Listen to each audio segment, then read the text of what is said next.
say, can you see by the dawn's early light what so proudly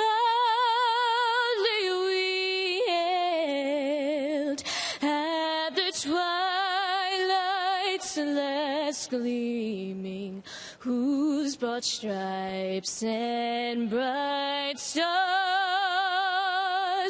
through the perilous fight o'er the ramparts we watched were so gallantly streaming, and the rockets regular, their bombs bursting in and gave proof through the night that our flag was still there. Oh, who say does that star-spangled banner yet wave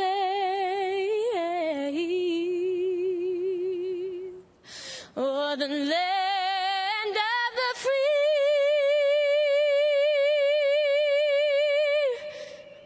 and the home of the brave?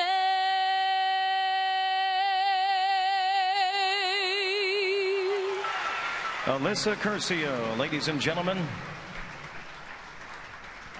A stirring rendition of the national anthem by Alyssa Curcio on the day when we remember, 12 years on, all of those who lost their lives on that fateful day, 9/11/2001. And, you know, throughout the day, listening to the reading of the names down at Ground Zero and the moments of silence and the ceremonies here at Citi Field, it reminds you that this was such an important day in our lives, a horrible day, but in some ways a hopeful day, and we will never forget. Well, we're here in a ballpark, and there are times when I'm really proud of Major League Baseball and the small part they play in the healing of those still left behind and the remembrance of those who perished.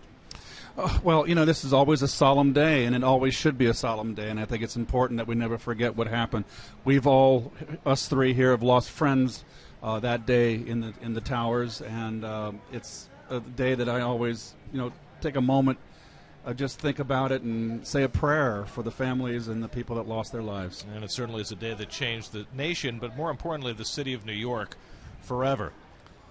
And so on to baseball, and baseball has been a big part of the recovery from 9/11. It was in 2001, and here we are again tonight. The Mets are playing the Nationals in the third game of a four-game series, and thus far, the Nationals have had their way. Well, 8 home runs, and this is a ball club that has struggled scoring runs, but of late have been on a run, and here you wonder how in the heck they're not in the thick of things. They're 6 back in the wild card.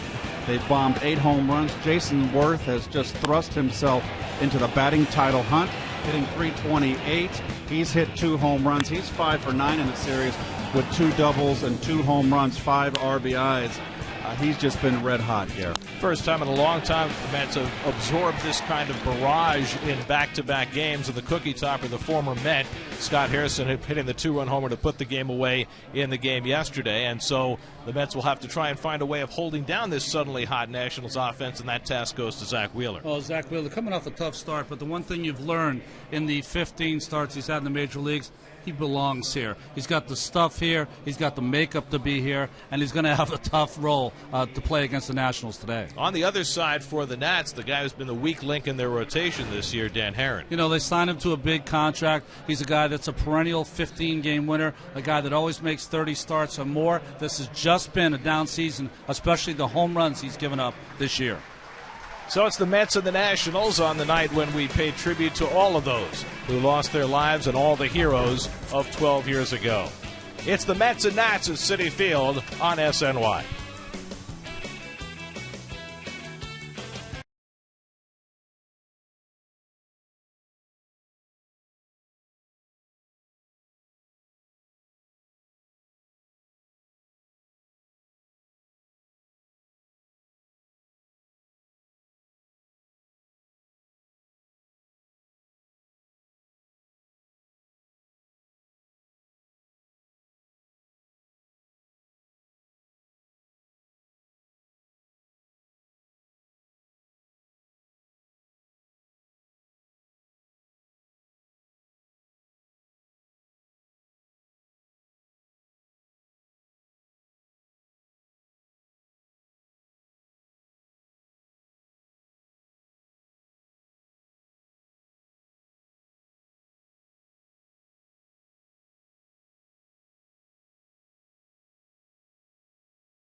air feels like. By State Farm tonight, State Farm agent of the day is Pat Cawley of Glendale, New York. Contact Pat's office at patcawley.com. By LIU Brooklyn, you know you're good. Now find out how good. LIU Brooklyn, find out how good you really are. And by Toyota, see where Toyota takes you. Test drive one at your Toyota dealer. Toyota, let's go places. Kids go free to Citi Field with the purchase of a regularly priced ticket. Up to 3 kids, 12 and under, will get free admission to Mets games through September 19th. Call 718-507-TIXX or go to Mets.com/kidsfree for tickets. Drive Around the Majors presented by Acura. Kansas City beat Cleveland again today behind James Shields, who went 8 solid innings. Royals win 6-2. They're now just a half game behind the Indians in that crowded American League wildcard chase. Justin Morneau, a 4-hit game. Clint Barmas, a home run. The Pirates make it 3 straight over Texas, 7-5 today. They're now a half game behind the Cardinals in the NL Central. The Reds shut out the Cubs after losing the first 2 games of that series. Mike Leake went 5 2/3 for the win. And Derek Jeter out for the season for the Yankees, who are still hanging tough in that American League wildcard race as well. Zach Wheeler makes his way in, looking for his 8th win of the year, trying to stem the hot Nationals offense. First pitch coming up from Citi Field.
During pregame drills to wear the hats of the first responder agencies, New York City Fire, Police, Sanitation, Office of Emergency Management, and others, to commemorate all the incredible sacrifice and hard work and heroic work done by those agencies. Here's your Hyundai starting lineup for the Nationals. Bryce Harper back in the lineup after missing the first 2 games of the series with a hip inflammation.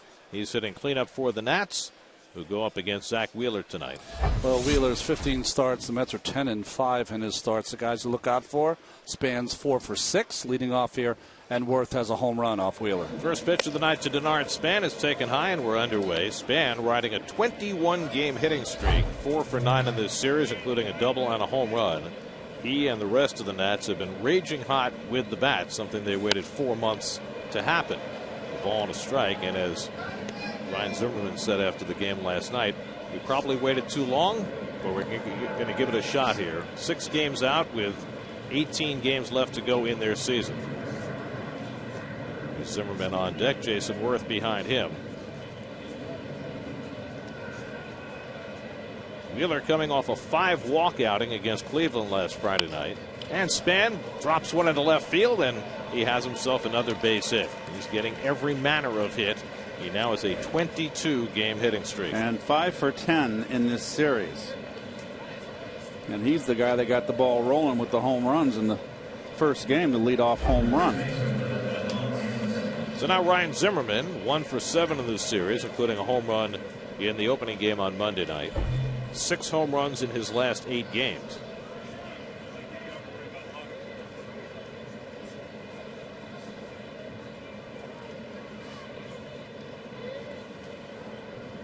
Wheeler is facing the Nationals for the 3rd time. He got roughed up by them in early June here at Citi Field, and then pitched a very good game against the Nats in late August down in D.C. an 11-3 win. 6 2/3 in that game, was charged with 2 runs. 2 runs weren't until late in the game, though. He was in total charge. Zimmerman 0 for 6 against Wheeler.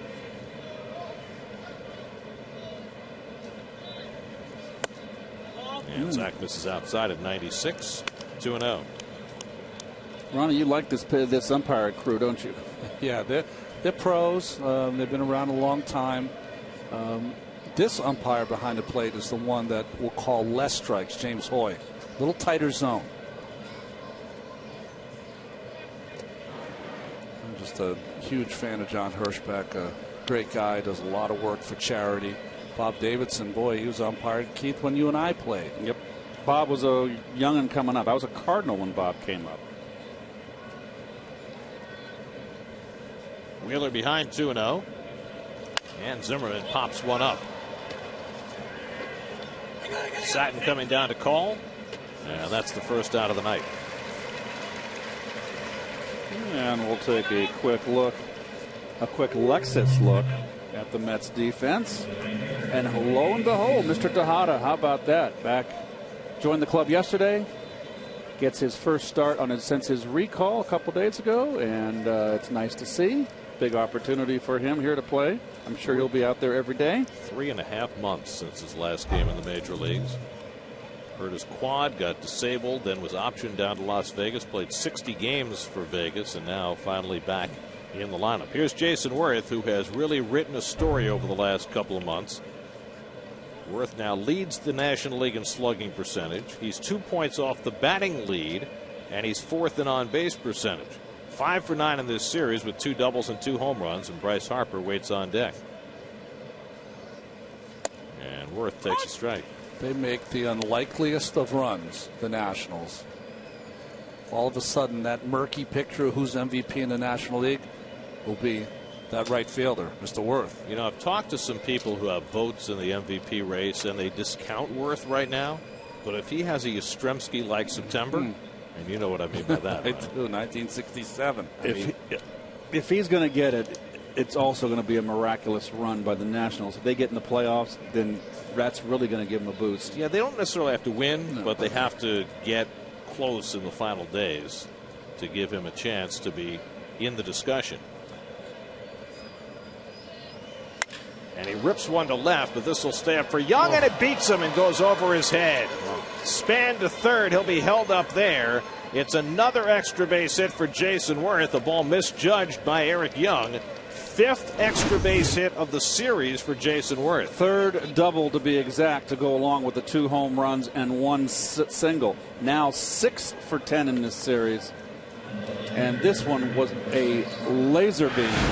He's very quick with his bat right now. Very short stroke. And Ronnie, every base hit he's had has been belt high. Yep. He loves that pitch around the belt. So the Nats in business, 2nd and 3rd and 1 out, and now Bryce Harper, who has missed the last 4 games. He was a scratch Saturday in Miami, went back to Washington to have his hip examined. They found inflammation but no structural damage. And so after sitting out the first 2 games of this series, Harper is back in the lineup. Infield back, conceding a run on a ground ball. And a first pitch curve from Wheeler misses for ball 1. 13 years as a player, 8 years up here. I've never seen anyone hit the ball harder in 3 games than Worth has done so far in this series.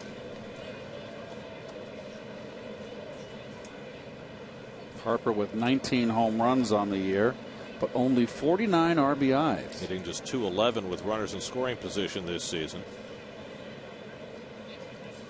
And he has admitted to the fact that he has not been completely right since he twice ran into walls early in the season, once in Atlanta and once in Los Angeles. Well, he's always got the peculiar swing. It's not a pretty swing.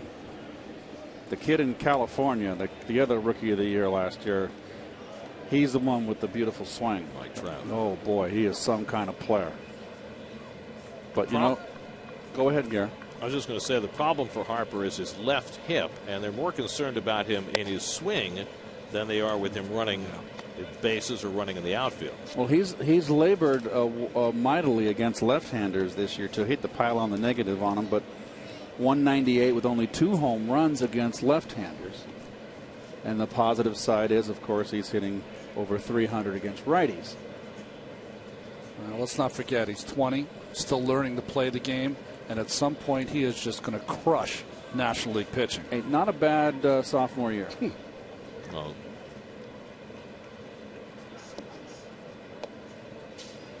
we mentioned in the open the fact that the Nats have hit 8 home runs in the first 2 games of this series. First time that has happened to the Mets in a 2-game span in 7 years. Wow. In Atlanta late in the 06 season, after the Mets had already clinched their division title in 06, they gave up 8 home runs in back-to-back games. There's Rick Shue, the former Philly, now took over as the hitting coach here, and this club kind of took off. A little lazy breaking ball is the one you have to stay away from with Harper. Bends in for a strike, and it's 2-2. Like that. Right on cue, right? I think Harper thought that was up. It's nice that Washington, their logo on there is the Stars and Stripes. Very nice. Fastball off Wheeler. Throws too hard. 2-2 to Harper. Up and away with a fastball. 3-2.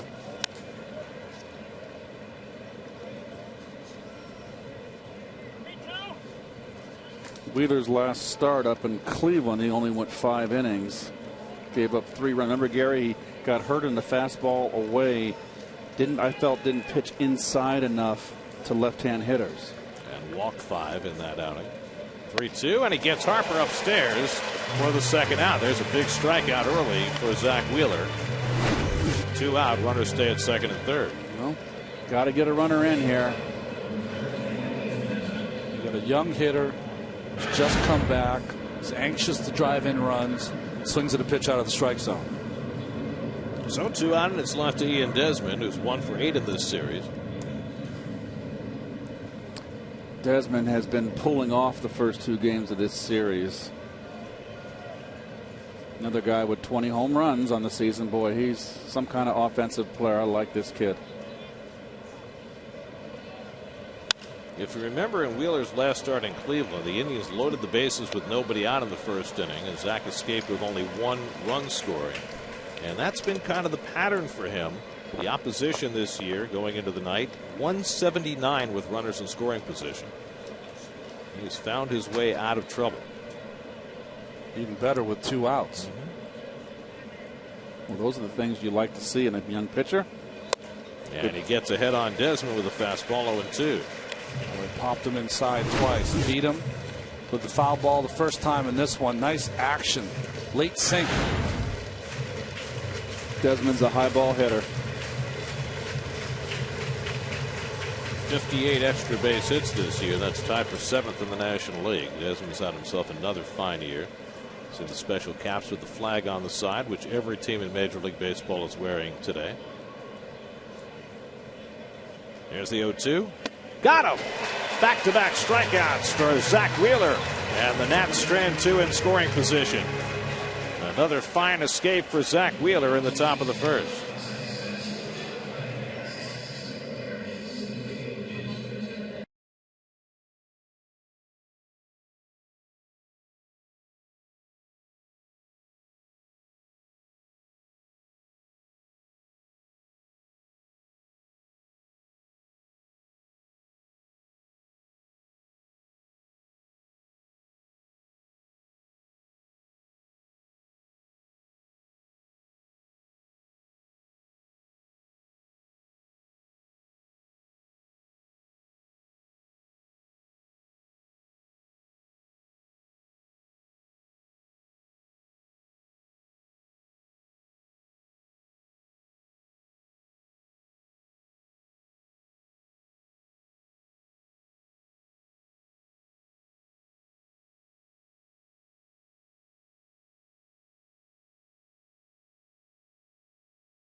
On his first start since late May, he hits 8th.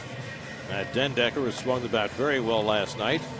He is hitting 6th. Travis d'Arnaud had a couple of hits last night as well. Daniel Murphy's second straight game in the 3 spot as the Mets face Dan Herron for the 4th time this year. You know, there's been a lot of criticism of his signing, but when you think about it, they signed a guy who always has 30 starts. He's done it 9 years in a row, always wins in double figures in games. It just has not been his year, mostly because of the home runs given up. Eric Young will lead things off, 1 for 8 in this series. Herron pours over a fastball for a strike.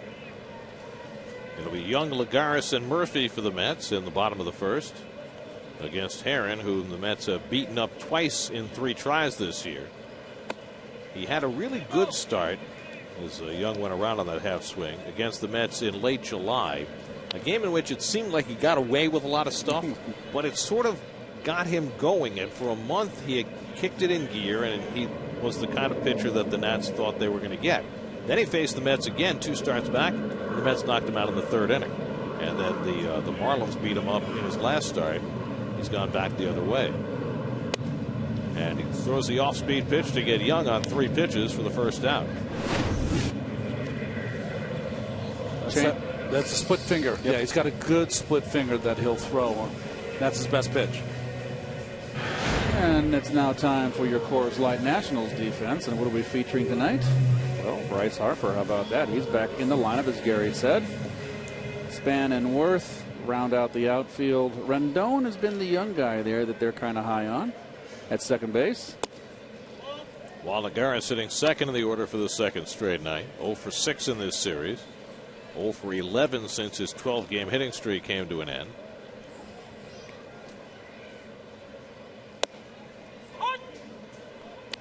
So you see Herron's velocity at 88 at way down. He used to be such a through so much harder in his younger days, Ronnie. 2,200 innings, it'll happen. First came up with the Cardinals and dealt to Oakland, now with his 5th major league team. When he was at Pepperdine, he and Noah Lowry, remember that name, were a great 1-2 punch for that university. Lagares hits one well out to right, but Worth chases back to get it, and there are 2 out. You don't want to hit anything in the air Worth's direction. He is such a good outfielder. Well, when you watch Denny Herron's motion, we talk about the Asian pitchers a lot when we talk about them kind of having a pause. Well, this is a full-floor stall with this windup. He just sits on that leg. You need great balance for that. And you see that front foot pointed right at the plate. That's why he's a strike thrower, always has been. Doesn't really drive hard off that back leg, does he? He uses the, he's 6'5.5". He uses that height to his advantage. Now Daniel Murphy with 2 out and nobody on. Murphy 1 for 5 in this series. Placed back in the 3rd hole last night and had a double in 4 tries. 165 hits for Murphy, 4th in the National League.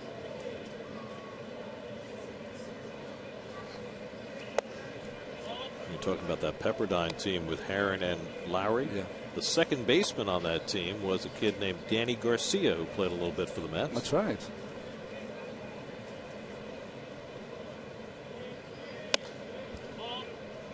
Two balls and a strike to Murphy.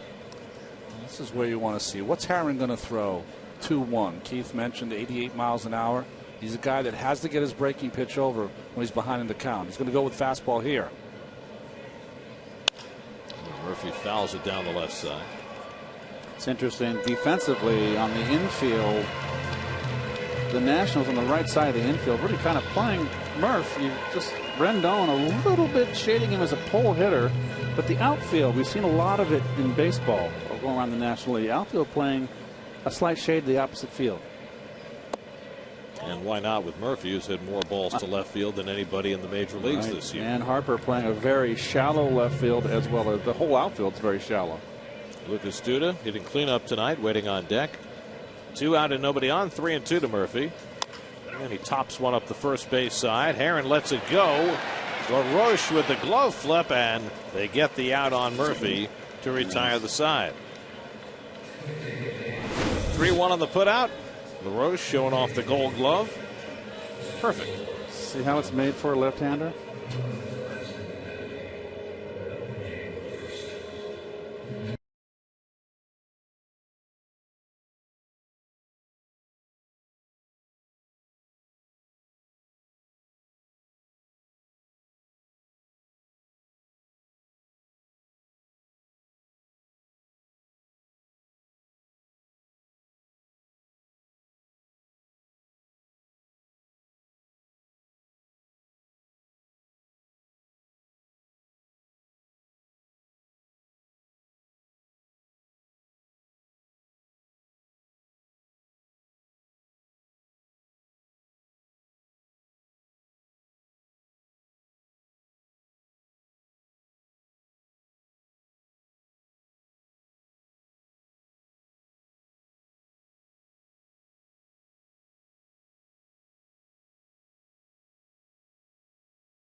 to Nats, no score.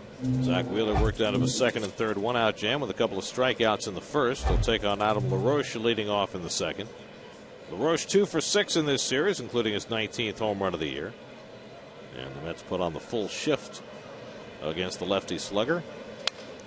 Well, they've done it the whole series. And I mentioned earlier that LaRoche, when he came up, could use the left center field over. But, you know, as you get older, you become more of a pull hitter. You become more of a power hitter.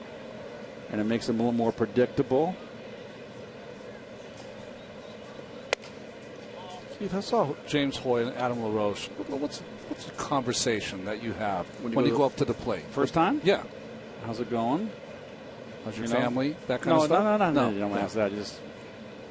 Just hi, how are you? Nice to see you. And hopefully they give you that little 1 around an inch off the plate. I just It figured doesn't really work, does it? No. Well, you'd be surprised if an umpire doesn't like you. They can stick it to you. And if they like you, benefit of the doubt kind of deal. And I always felt that good breaking ball right there. And now maybe because I'm a hitter, if there's a slider out of the strike zone, I always felt that umpires like the good hitters and would maybe more partial to the good hitters because there's a lot of stinky hitters, a lot of stinky pitchers too. So if you got a guy that's all over the place, you're going to get the umpire. You're going to get the call. You know what I'm talking about, Ron. Yeah, I do. Umps always love guys that throw strikes. There's Wilson Ramos. Well, it certainly is a baseball axiom that a pitcher who's around the plate is going to get more calls than a guy who's all over the place. And if you're a guy like Pete Rose at the end of his career, you could not throw him a strike. Right. Could not. Tejada gets his first chance at shortstop and handles it flawlessly for the second out. It's interesting when I looked at the umpiring crew that came out, I never cared about first, second, or third base umpire. It was who was going to be the home plate umpire. I focused on a low ball umpire, high ball umpire, bad umpire, erratic, or a good umpire. By the way, Ronnie, you say you couldn't throw a strike to Pete Rose. Yeah. Did anybody have a smaller strike zone for a big guy than Frank Thomas? Oh, yeah, you couldn't throw. Well, the thing with Frank is that you couldn't throw a fastball in for a strike because he would jump away from it. And once he jumped, they would never call it a strike. Anthony Rendon takes a curve for a strike. Jeter was the same way with those. Jeter does but you it know too. what? If you just focus on the inside corner, whatever the hitter does, call it a strike. That's a good pitch there by Wheeler. Followed Rendon. That was a tracer. But that was the era, Ronnie, of Frank Thomas and Jeter. When they came out, they stopped calling inside strikes. Well, they stopped calling high strikes, inside strikes, and virtually every other strike. Comes up for Satin, and the throw on target to get Rendon. A 1-2-3 inning for Zach Wheeler, who's now retired 5 in a row. Nets come up in the bottom of the second with no score.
tree survived, and over the last dozen years, students in the John Bound High School Agriculture program have overseen the care of that 9/11 Memorial Survival Tree, and they've taken seedlings from that tree and they're distributing them throughout the country as an inspiration for communities that have overcome tragedy. And the students were invited to tonight's game by Mets catcher Anthony Recker, and were honored before the game tonight.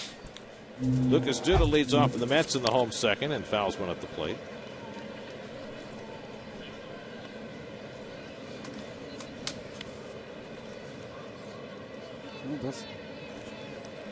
Mets and National Grid were part of that ceremony before the game today. Good off-speed pitch by Herron, and it's 0-2 to Duda, who's 1 for 7 in this series.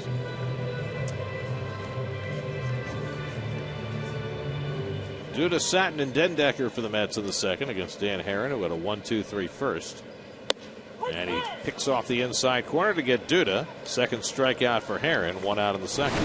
Well, Herron is a lot sharper today. 2 good breaking balls, and then a fastball just sets up Lucas Duda, sitting on changeup, and the fastball beats him inside. One thing you can count on with Dan Herron for all his troubles, he's going to throw strikes. He has no fear. 1.6 walks per 9 innings. That's the 5th best control in the league. In fact, the National staff has issued the fewest walks as a staff of any team in the National League. It's a strike throwing group for Steve McCaddy.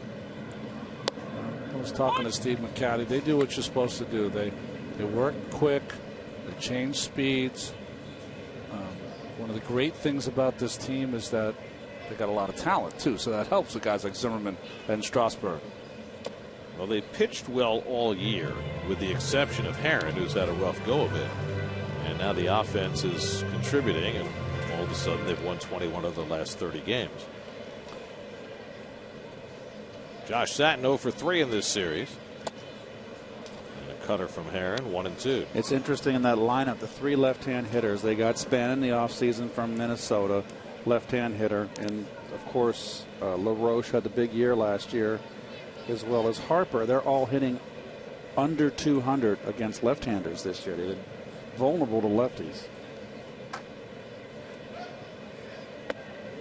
Satin lays off, stopped the swing in time. Jim Reynolds with a call, 2-2.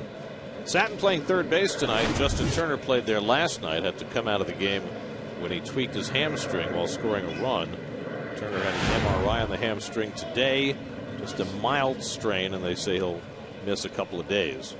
We'll see how that transpires. So Satin getting a chance for some more playing time, and he takes ball 3, full count. It's that rotation for the Nationals. Ross Ohlendorf is no longer in the rotation. Tanner Roark has taken his spot. He'll pitch tomorrow. Well, the big left-hander had a tough year on the DL. Detweiler. He only won 2 ball games for him. He looked like he was going to really be something. Yeah, he got off to a great start this year, and then had the physical issues. Well, this is where Herron has given up his home runs. He gets behind, or he gets to a 3-2 count. And there was a time that he could dart that fastball and throw it by you. Not so much anymore. He has still averaged 8 strikeouts per 9 innings this year, which is surprising considering the troubles that he's had. He's given up more home runs than any pitcher in the league this year, 26. And he walks Satin. The Mets have their first base runner of the night.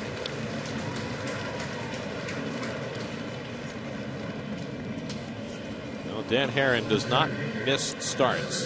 Do that since 2005, when he became a regular starter in the majors. Nobody has made more starts than Dan Herron. He started 35 2 times, 34 4 times, 33 a couple. So it's not that he's making 29 or 30. He's making well over 33 every single year.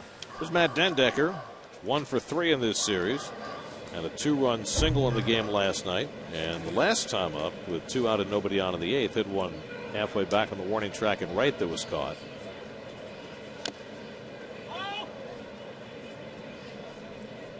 I think I mentioned it yesterday, but I was on the field watching his batting practice, and I didn't realize how much natural power, the way the ball jumps off his bat. Maybe because he has so much speed, because he's such a good defensive center fielder, you don't realize how big he is. And you said something, Gary. He's had a history that when he goes to a different level, he struggles, and then when he repeats that level, he takes off. So it's going to be interesting to see if he can do that here. Which is good if he takes off next year, because then there's no other level to go to. Well, they're starting a league for Cabrera, but they haven't got enough players yet. Maybe Kershaw could be in that league. There you go. Just have a one-on-one. Trout. Fernandez. Well, I think Jose Fernandez makes his last start tonight for the Marlins. Last time he pitched, as Dendecker goes down on strikes for the second out. Last time Fernandez pitched was against the Nats, and he nearly threw 7 no-hit innings against them. Did he give up 1 hit? 1 hit. That infield single was squibbed by Zach Walters was it. He is facing the Braves tonight in Miami. He'll get a lot of votes for Cy Young, by the way. He'll be in the top 5, I bet. He'll be, yeah. Yeah. I mean, Kershaw's going to win it unless he, coughs it up. blows up down the stretch. Yeah.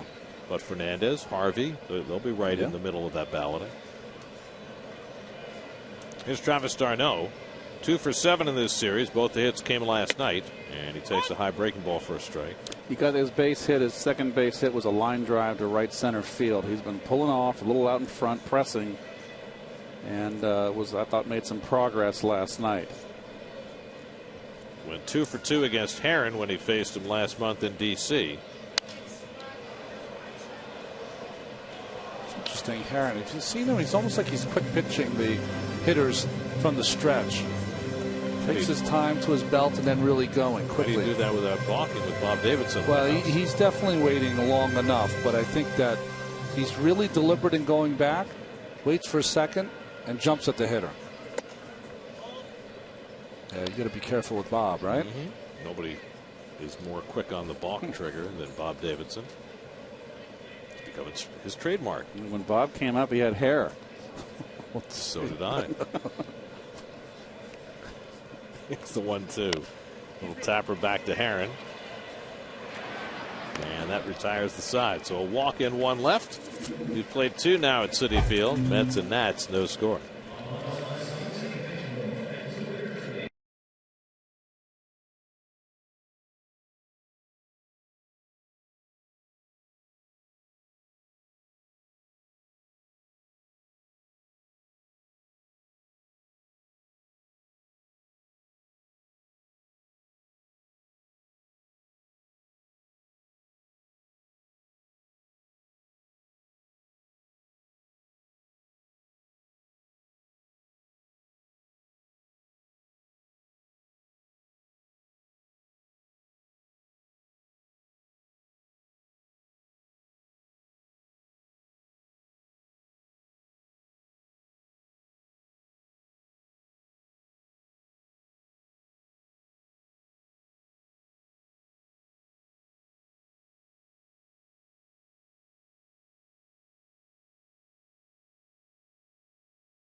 All right, time now for the AT&T trivia question. If you think you can stump Gary, good luck. Tweet at SNYTV with the trivia question and the answer with the hashtag Stump Gary. Just make sure the answer's right. Gary's sizzling right now. You got no chance out there, TV land. Oh, geez. None. That's it. Toast now.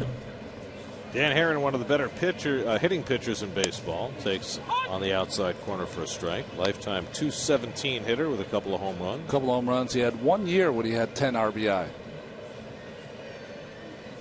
Nobody has swung it better than Zach Greinke this year. He's had an unbelievable season.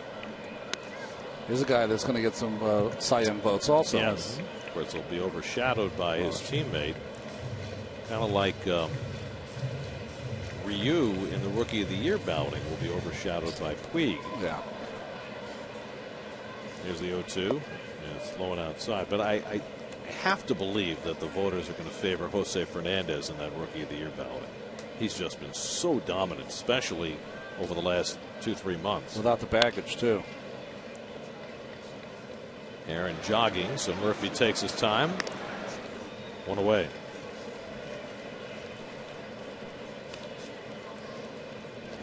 It's winded. You know, I always ran hard to first. I'm not saying that pitchers should. You can do whatever you want to do. But I just think, you know, you want to look like an athlete. One of the 9 guys out there. Everyone else is supposed to. Why can't you? It just looks bad. I think it just looks bad. I mean, a weak swing, holds onto the bat, head down. Just does not look good. Hey, we saw a couple of the Indians position players do that over the weekend, and they're in a pennant race. Here's Denard Span, who looped a single to left his first time up and bounces that ball foul. You know what's interesting, Keith? When I watch Span, right when the pitcher starts his windup, he kind of squats. So he starts in a position, then he squats down about 3-4 inches, and that's where he starts his swing from. Very interesting. You never really see that in a hitter very much. I won't see it from here. This is a good shot, though, of Wheeler's stuff. Throws him a change up, and it's popped up. And Tejada squeezes it for the second out. So that's 7 in a row retired by Wheeler after the 2 hits he gave up in the first. And now Ryan Zimmerman bats. Zimmerman popped to third base his first time up. Well, the Reds won this afternoon. They beat the Cubs, so the Nats need to win to stay 6 games behind Cincinnati for that final postseason berth. How good has Mike Leake been this year for Cincinnati? Did you see the comment from Jason Worth after the game last night? He's talking about the task that's ahead of the Nationals in terms of making up this kind of ground. He said, "I know it's possible. I've done it," referring to the 2007 Phillies. That's right. So maybe he's their best weapon, right? Well, he has been. Keep relaying the message. It's possible, but it's a rarity. Well, it also helps they get out of the other team, you know, to El Foldo. I mean, that's what happened to Braves a couple of years ago, and 2011 with the Cardinals. And Zimmerman out on 3 pitches. 4th strikeout for Wheeler, and he's settled in nicely. Zach's retired 8 in a row. That's come to bat in the bottom of the 3rd. No score.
wild card standings in the National League. With the Reds winning today, the Nats 6.5 back of that second and final wild card spot. They've got 18 to play, including tonight, so the task is certainly a hefty one for Washington. That is certainly a theme tonight, isn't it? Yes. Does Washington play the Reds the rest of the year? I know the Mets do. Yeah, I know that. Making that trip. I've been dying for the Skyline Chili all year. Can't wait. The answer to your question is no. Okay. But the Nats do go home after this series. 11 they play games, right? Phillies, Braves, and Marlins at home. Then they finish in St. Louis and Arizona. Well, here's Tejada, his first big league at bat since May the 29th. Hitting .209 in the big leagues. He hit .288 in his 60 games at Las Vegas. And he and Terry Collins had a long conversation when he arrived back with the team yesterday about the things that Ruben needs to do to reestablish himself as the shortstop of the future for this organization. And offensively, the first message is keep the ball out of the air. Correct. Well, Ruben only hit 2 home runs down in the light air of Las Vegas, so he's got to hit the ball on the ground, line drives. And he grounds that one. Beautiful backhand play by Zimmerman to rob him of a double. And a hard out for Tejada in his first at bat back. Well, Gold Glover right there makes a heck of a play on a backhand here. He's sure-handed. Now watch the throw, though, Gary. Everybody says his shoulder's all right. I don't think so. He just kind of slung it over there again, Ronnie. It's almost like he throws like he has an impingement in his shoulder. Zach Wheeler takes a strike. Let's check in with Kevin Burkhardt. Kevin? Oh, guys, on this day that we remember 9/11, Lee ELP is with me here now, and he is one of the co-founders of the 9/11 Tribute Center. He was here throwing out the first pitch today. Lee's son Jonathan was in the attacks, lost in the attacks of 9/11, and Lee, you know, I wanted to ask you, you're doing such a great thing down there at Ground Zero, and why did you choose to go down and be a part of that? As maybe we get a ball here. Well, that was close. We almost had a good luck charm for some of your family, but I wanted to ask you. You go down to do this special project in remembrance of your son. Why did you choose to do that? Why be a part of that and be reminded of that every single day? I didn't choose it right away. It took a little bit of time to get past hatred because that comes in easy. My son, my best friend was murdered on 9/11, along with about 80 to 100 good friends from the fire department. But hatred caused this, and I had to get past that to do something positive, not only in my son's name, but in the name of all the people that died on 9/11, whether it was here or Shanksville or the Pentagon. We have a choice in life, and the choice is simple. Make tomorrow better, and especially for our little people. And how best to do that? It's through our tribute center. We've seen over 3 million people so far, and it's through education. If we fail to educate these beautiful little people of ours, well, then we failed miserably. So Jennifer Adams, who is the co-founder with myself, and I took on a mission, and the mission was simple: to make, God's willing, to make tomorrow a better day through understanding, through education. 12 years later, we are still going to focus on that important issue of education. When people come to the center, what do you hope they take out of it? People come in with a preconceived idea. We speak to them. We make them understand that you're going to leave with a different attitude. You're going to leave with a smile, because a smile is very important. And you're going to leave with the thought that I can make a difference tomorrow. When they go through tribute, they come out with a smile, go home, and God's willing, they realize that they are tomorrow's people. And by talking with us and understanding what happened to our beautiful people on 9/11 in our country, not New York City or the Pentagon, well, they leave with a positive idea and spread the word. It's easy to say never forget, but we have to remember to say never forget tomorrow, a week from now, a month from now, and let's make the days better. Baseball was a big part of your life with your son. Can you tell us what that meant, the Mets, baseball, what that meant to you? The Mets have stepped up to the plate instantly on 9/11. I can't tell you how proud I am of the Mets First, they adopted my son's company, 288, which is in the shadows of the stadium, basically. The Mets have been a forerunner to remember. Jay Horowitz has taken the lead on this. I can't say enough about the Mets. To this day, isn't it something? 12 years later, here we are honoring 12 years ago. And it's because of the Mets and their willingness to step up to the plate and not forget 9/11. And it's also because of you, Lee. You're doing a tremendous thing. We thank you for being out here tonight, and certainly our condolences as well. Lee's first pitch as we take it to break here at Citi Field on a day we won't ever forget.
Jason Worth leads off in the fourth inning for the Nationals. Worth drilled a double over the head of Eric Young in left field his first time up.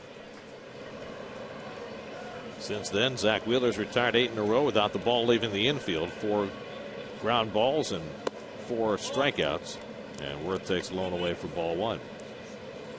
You just can't hit the ball any harder than Jason Worth has the last 3 days. I've never seen anyone hit the ball the way he has. 6 for 10 with 5 extra base hits in the series, and he takes a curveball for a strike. This is Wheeler's 16th start.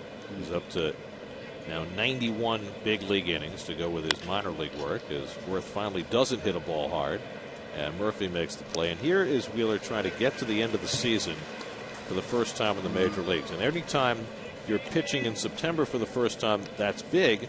They often talk about the cooler weather helping you get down the stretch, but now here we are with a 92-degree day today. It's tough. I will say, though, Gary, when I came up in September the first year, I didn't feel any of that because I came from a minor league season. It was my first chance to make 5 starts in September, and I felt rejuvenated.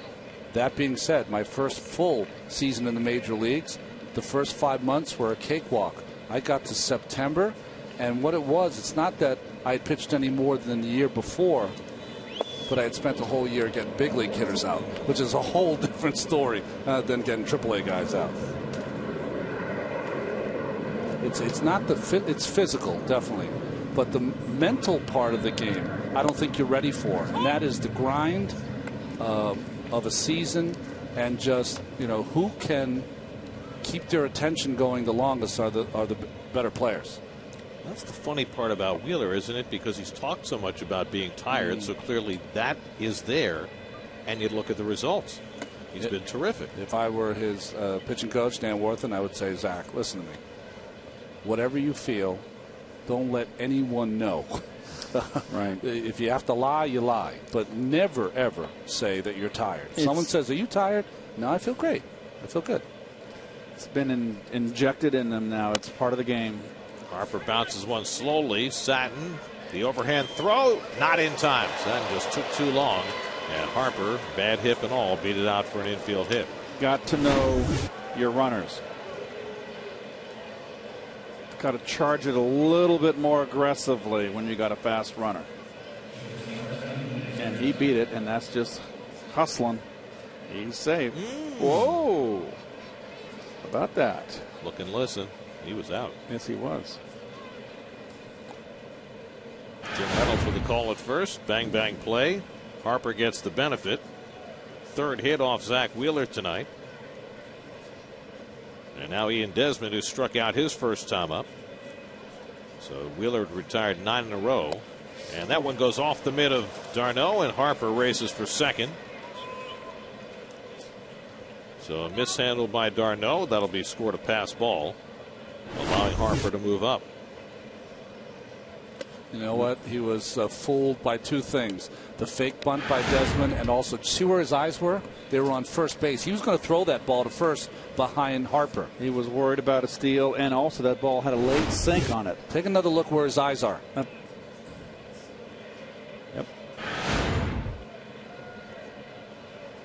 So runner in scoring position with one out. A 1-0 count to Desmond with LaRoche on deck. And Desmond, late swing, grounds one down to first. And Duda handles it, 2 out. Harper to third.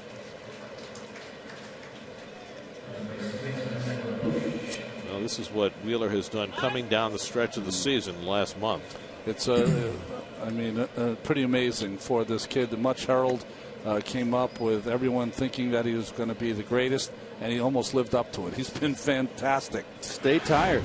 Yeah, there you go. Well, you know, Terry Collins was talking about it today, and you could see it early on. He came up with all the hype, throwing 97 miles an hour, and felt initially as though he needed to go out and strike everybody out. And he has figured out very quickly that despite the fact that he's got great stuff, he's better off not trying to strike everybody out. I said it at the third or fourth start. He could be as effective as Harvey, but different. He's going to have games, and he's had them already this year where he struck out 12, right? He's going to have those kind of games where everything is working. But his late movement is going to produce swings like you just saw from me and Desmond. He's going to get a lot of ground balls when he's on top of his game. And if you do that, especially in this era of pitch counts, you can get yourself a lot deeper into games than you can striking out 10 or 12. Honestly, what he's proven by these 16 starts, he belongs here. He has the stuff to be here. Now, what happens next? Does he keep improving? Does he have the right adjustments when the league adjusts to him? Does he have the work ethic, which will really help him with any health issues? I'm not talking about his arm. I'm talking about other health issues. The work ethic to get to where he wants to be. And can he grind out his starts? Because you're going to have some good starts, bad starts, but you grind them out. All 35 of them every single year. Then you're going to see something. He's ahead on LaRoche 1-2 with Harper wandering down from third, and so Wheeler steps off with the infield shifted. Harper getting an enormous lead, and Wheeler didn't like the looks of that. No reason to look at him. Don't even pay attention to him. Just get your eyes set right on that plate. 1-2. Struck him out. Wheeler gets LaRoche and strands the runner at third. 5 strikeouts for Zach Wheeler. He pitches out of a spot of trouble in the fourth. Still no score at Citi Field.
Open Day featuring SpongeBob. The first 15,000 fans attending the 410 single admission doubleheader against the Marlins Saturday will receive a Mets wristband. Call 718-507-TIXX or visit Mets.com now for your tickets.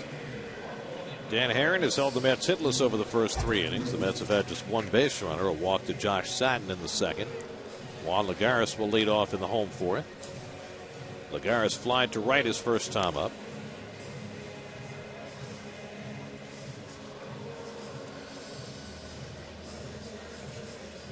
Mets have scored just 5 runs over the last 3 games. Help might be on the way fairly soon. You know what happened today for the first time? Was there some running of the bases by a certain Mets player? Number 5. David Wright ran the bases today for the first time. Not full speed. That should happen by this weekend. And looks like by sometime next week, David should be ready to get back to action. Curveball for a strike to Lagares, 1-1. Well, I think whenever you've had an injury, I don't know if you agree with this, Keith. I think it's always nice to get in there and play a few games before the end of the season, just to test it and know that you're all right going into the off season. Well, if you've never had the injury before, yes. If it's an injury that it's a repeat injury, then I would probably be very, very worried that he's got scar tissue from the prior injury, and maybe you'd be much more conservative. But the Mets have played very conservative with David's hamstring, and I agree 100%. Yeah, they haven't pushed it at all, and there's no reason to because they're not in the race. Hit hard, and Lagares has the Mets' first base hit. That snaps an 0 for 12 for Juan Lagares, and the Mets have the leadoff man on to the fourth. Hanging split finger, Keith. Yes, sir. And inside corner, but it's off speed. You can catch up to it. Boy, at times he's got beautiful swing. As long as he's swinging in strikes, he's usually right there. But that's true of most hitters, isn't it? Yes. Maybe not Yogi. Right. Clemente, Sanguian. Jinx. Daniel Murphy takes that side for ball 1. I told you that's an old story, but Red kind of joked about it. Sanguian killed the Cardinals one year, and Fred just called a meeting and said, throw it down the middle. Did it work?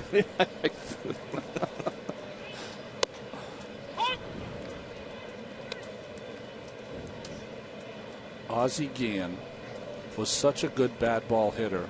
He's the only person I ever faced in the major leagues that I threw the ball down the middle. Because he didn't have a lot of power also, that helped. But just threw it down the middle. Just please put it in place somewhere. He would hurt your mental side by throwing him a nasty pitch and he'd hit it into left field. You're like, this enough's enough. Here, just put it in play. The guy who did that all the time against the Mets for years when he played in Montreal was Vladimir Guerrero. He could hit the ball off the ground, he could hit the ball over his head. Yes. 2 feet outside. Yeah, Vladimir was a hacker, a lot like Andre Dawson. Really took rips. Murphy down on the cutter. That's 5 strikeouts now for Herron. 1 down in the 4th. Well, ties up Murph here on a cutter. Yep, that's a tough one to lay off. That's the Achilles heel for Murph because he likes that ball down and in, and that one starts down and in.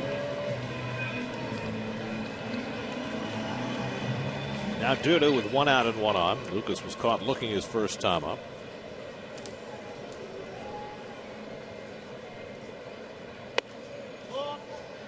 Things are starting badly for the Tampa Bay Rays again tonight. Red Sox just got 3 in the 3rd off Alex Cobb. And the Rays, who have not been scoring, are down 3-0 in the 3rd. I have a feeling they're going to cough it up.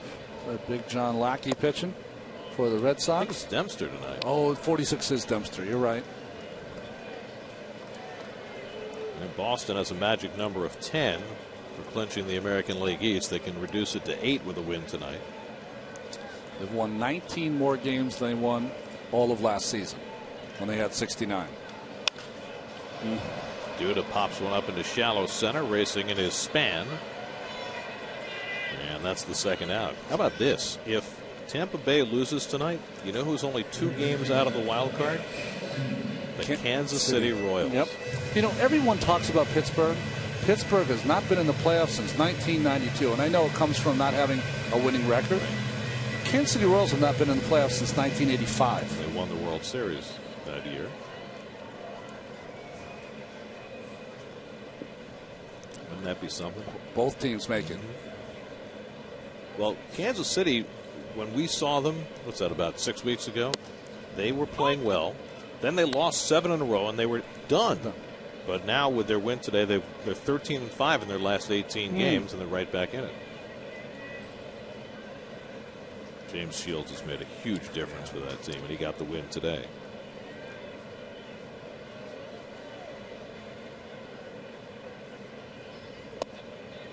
Satin takes a cutter for a strike, and it's 0-2. Josh walked his first time up.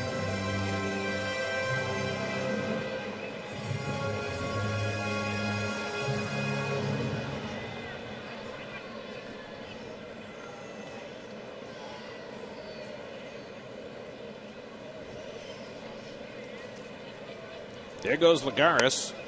The throw by Ramos hits the runner, and Lagares will stay put. The ball was so far inside, it was hard for Ramos to handle, and Lagares got a good jump. For one, it was a strike, but he got up, so it took away from the umpire. Look how tough this throw is. He comes up, shifts towards the third base line, had to throw over Satin.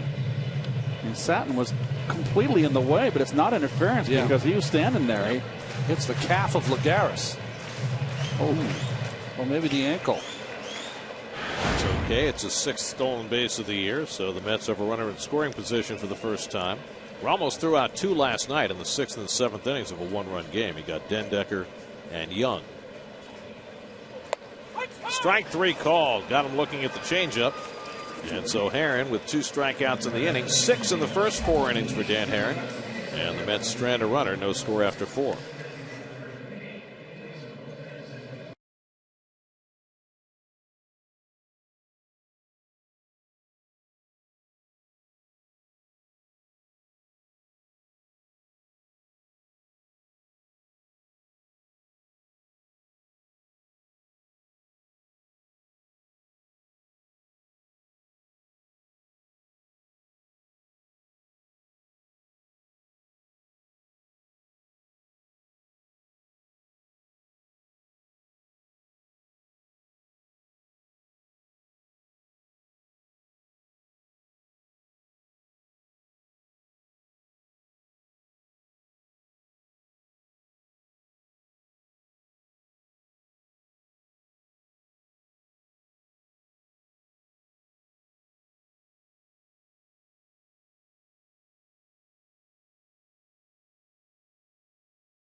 Well, Zach Wheeler was in trouble 3 batters into this game. Faced a 2nd and 3rd and 1-out jam. Since then, he's retired 11 of 12 and finds himself in a scoreless duel against the Nats and Dan Herron.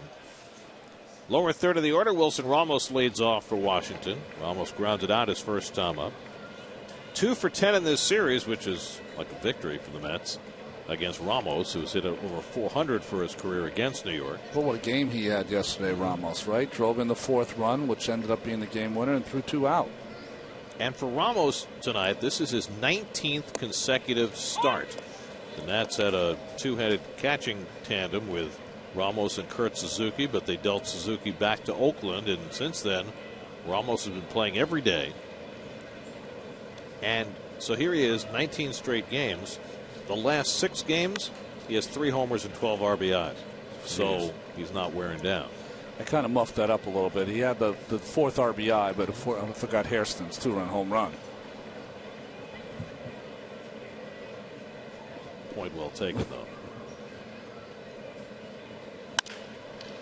Tejada backing up on the ground ball and shows off his arm to get Ramos one away.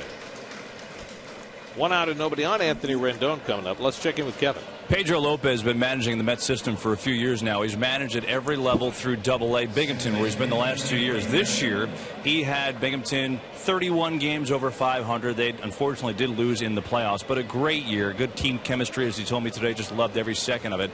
Imagine the other end of the phone when Terry Collins called him and said, "Hey, Pedro, it's Terry Collins. You want to come up and join us on the big league staff for the rest of the month?" Pedro elated. He said, "I had just gotten home. I have twin daughters that are 18. I said, hey, you know, I'm home. Let's spend some time together." And then an hour later, Terry called and said, "All right, I'm not home. I'll see you later. I'm heading out."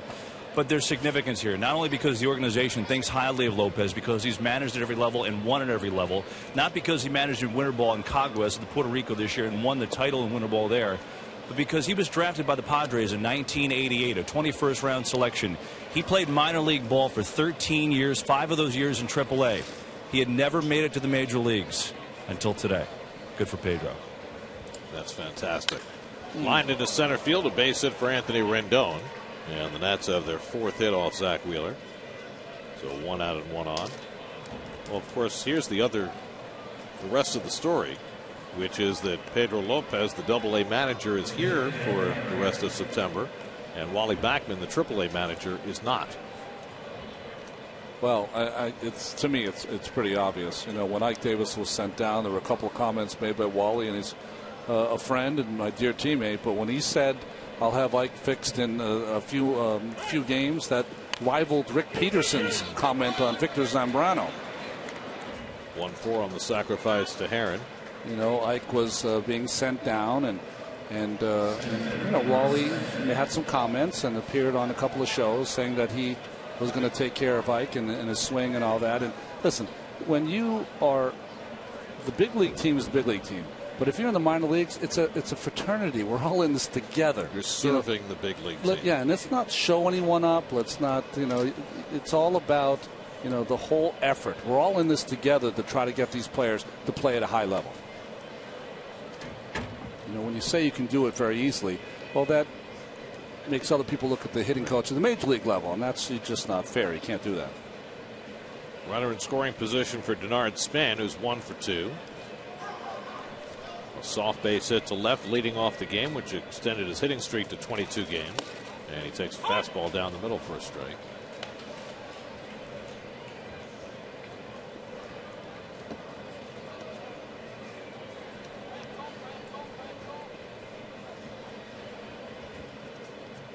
Rendon at second and 2 outs. Scoreless game in the 5th.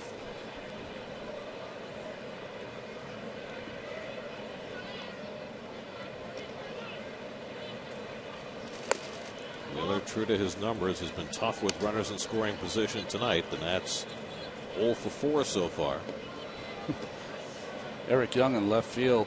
This is the only batter that he needs a ticket, just in case he needs to play closer and have a seat. Isn't that just a little bit over extreme? I mean, he's got a lot of lateral movement. He goes left to right really well. You're just, to me, you're giving up too much gap. I agree. You know, the thing is that a ball down the line is very difficult to catch here because there's no room. It's not like you can get in a full sprint like you can maybe in Oakland and make a fantastic play. If he's running hard to that line, at some point he's got to slow down or slide.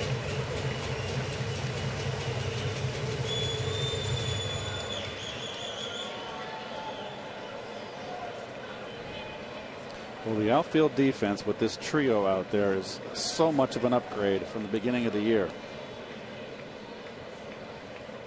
1-2 to Span. He busts it high. 2-2. Young, of course, coming over from Colorado, and Dendecker a call-up. Lagares, of course, came up in the middle of the season. There's 3 pretty good outfielders out there, and very spacious ballpark here at Citi Field. You got to have defense. Well, the Mets learned that the hard way earlier this year. And it certainly had an impact, and a positive one on the pitching staff. 2-2 to Span. And he fouls it back.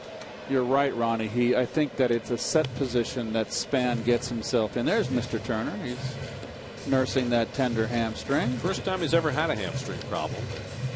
Looks like it'll just be a couple of days. At least that's the hope. Well, if he was ever traded to the Red Sox with their blood, sweat, and beards, he'd fit right in. Not quite Mike Napoli. No. Or David Ross. He's a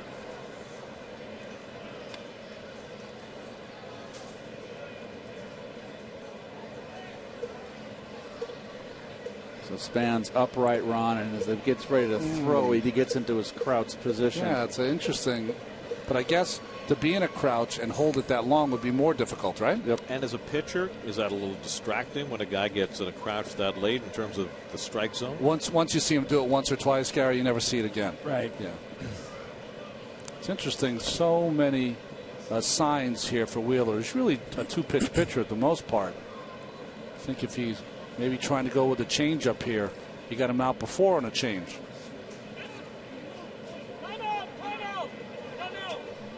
Gee.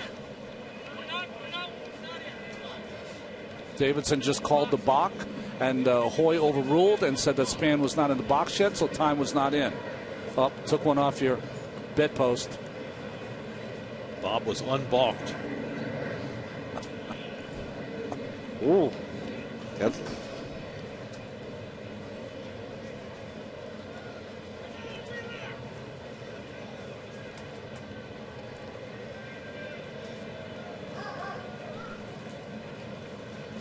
Wheeler's 2-2. And Span fouls back the changeup. Span loves the ball down and in. That's his strength. You want to go for a strikeout of Span, you throw that hard slider down and in. That's the pitch. Anything away with two strikes, he's just protecting. I mean, that's as short a stroke as you're going to see. But give him something he likes, that down and in, and then bend it out of the strike zone. He's had some success against Wheeler. 5 hits and 8 at bats against him. early on success. 2-2. Fouls off that one. Always found that the pesky hitters with 2 strikes, you just can't get them out of the way because they just keep fouling it off. You might as well just give them the foul balls because their stroke is just too small and he's on top of his game.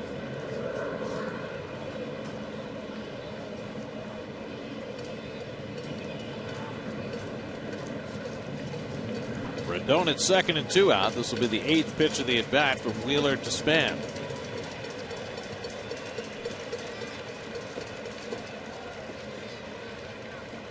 Wheeler and Darno having some trouble getting together again. You know, well, when I was pitching to a catcher who was young, you do the signs with the guy on second, and I'd change him up with a rookie. If we don't get it the first time, the next time through it's the first sign. That way it makes it a little quicker. Don't just stay with the second or sign after 2 or whatever. If you don't make it the first time, go right to the first sign. It makes it go a little quicker. And now they're going to have a conversation. Wow, really slowing down here. You don't want to get your pitcher out of his rhythm. Well, you know what you can do here of a pitcher? You can tell the young catcher, here, this is what I'm going to do. I'm going to throw a slider down and in. If he does not swing at it and goes to 3-2, we're going to throw a high fastball away. So you can call 2 pitches before it even happens. That way there's no problem with communication. Big spot here in a scoreless game, trying to make sure they get it right.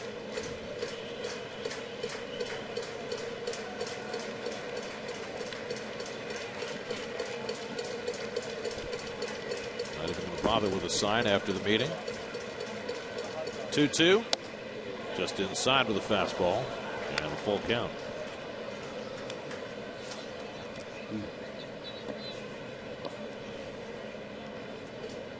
Darno there tapped the ball, glove on the ground, almost signifying like he's going to throw a slide in the dirt, and he threw fastball in. I wonder if that's a setup, change up away. Fastball in. Let's see if he goes change up away now. No sign.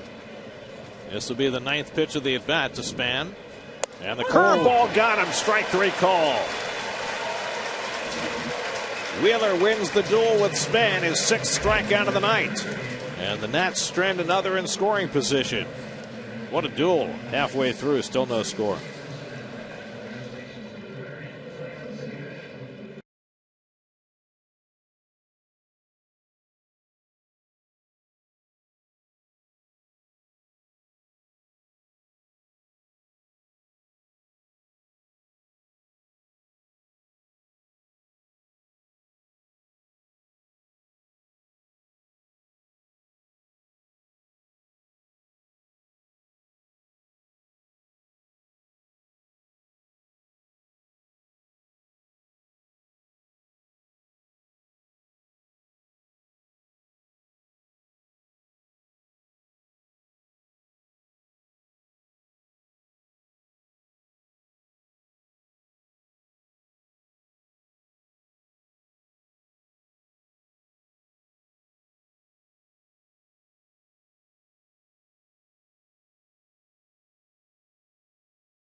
Motion is brought to you by your Mercedes-Benz Tri-State dealers. Visit them on the web at searchmercedes.com. Your Pepsi fifth inning recap. Great pitchers duel going between Dan Herron and Zach Wheeler. Mets have had one hit. The Nats have had four, but Wheeler's been spectacular when in trouble tonight. Matt Dendecker leads off in the home fifth and takes a strike. Dendecker struck out his first time up. One of 6 for Herron tonight. Dendecker making his 8th start tonight. He's had 30 big league at bats. For more on that, let's check in with Kevin. One of those at bats, Gary, last night when he got the 2 big RBI hit and took a fastball on the outside portion of the plate and punched it into left center field. It was a big hit for him at the time. And I asked him to take me through the at bat today, and he said, well, you know, I feel like this year I've gotten more comfortable in those spots. Here's the at bat, just going with the pitch to deliver the 2 RBIs. So, you know, I'm really in that spot just trying to do what I can, get the bat on the ball, and move the runners. And, you know, like earlier in the bat, it was 2-0. I took a big rip. I missed a fastball right down the middle. So felt that's a good time to take a chance there. Okay, so then later in the at-bat, I shortened up a little bit, changed my approach. He said, mechanically, I don't do much differently. I'll choke up a little bit when there's 2 strikes. I just think mindset-wise, I feel like I'm more confident in those positions this year. I feel like I know what I'm doing a little bit more. Guys? Well, Kev, I'm going to correct you on your choice of words there. He did not punch it to left center field. He drove it to left center field. He drilled it, Keith. Yes, he did. He tattooed it. Good cutter by Herron to strike him out. That's 7 strikeouts now for Herron. This is the best cutter we've seen Herron have all season long. It's tight. It's got a little more mustard on it and well placed. Well, they got Murphy on the same pitch prior, that last inning. So that is always a pitch. That's a pitch that when Gary Carter was with Montreal with that Charlie Lee and Steve Rogers and Gullickson, they all had that cutter. It's a tough pitch to lay off. Travis d'Arnaud hit a comebacker his first time, and he goes after the cutter.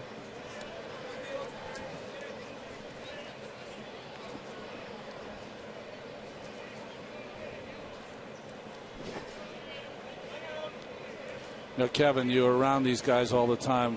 You've seen guys in the clubhouse that, you know, kind of wild-eyed. Dendecker's not like that, huh? He seems not comfortable, but, you know, real ready to show what he's worth here in September. Yeah, I would agree, Ronnie. You know, he's relaxed, I think is the word for him. You know, he's got that he's got the chill South Florida attitude, if you will, and confident. You know, I think he's a confident young man. And the thing that I like about him is getting to know him.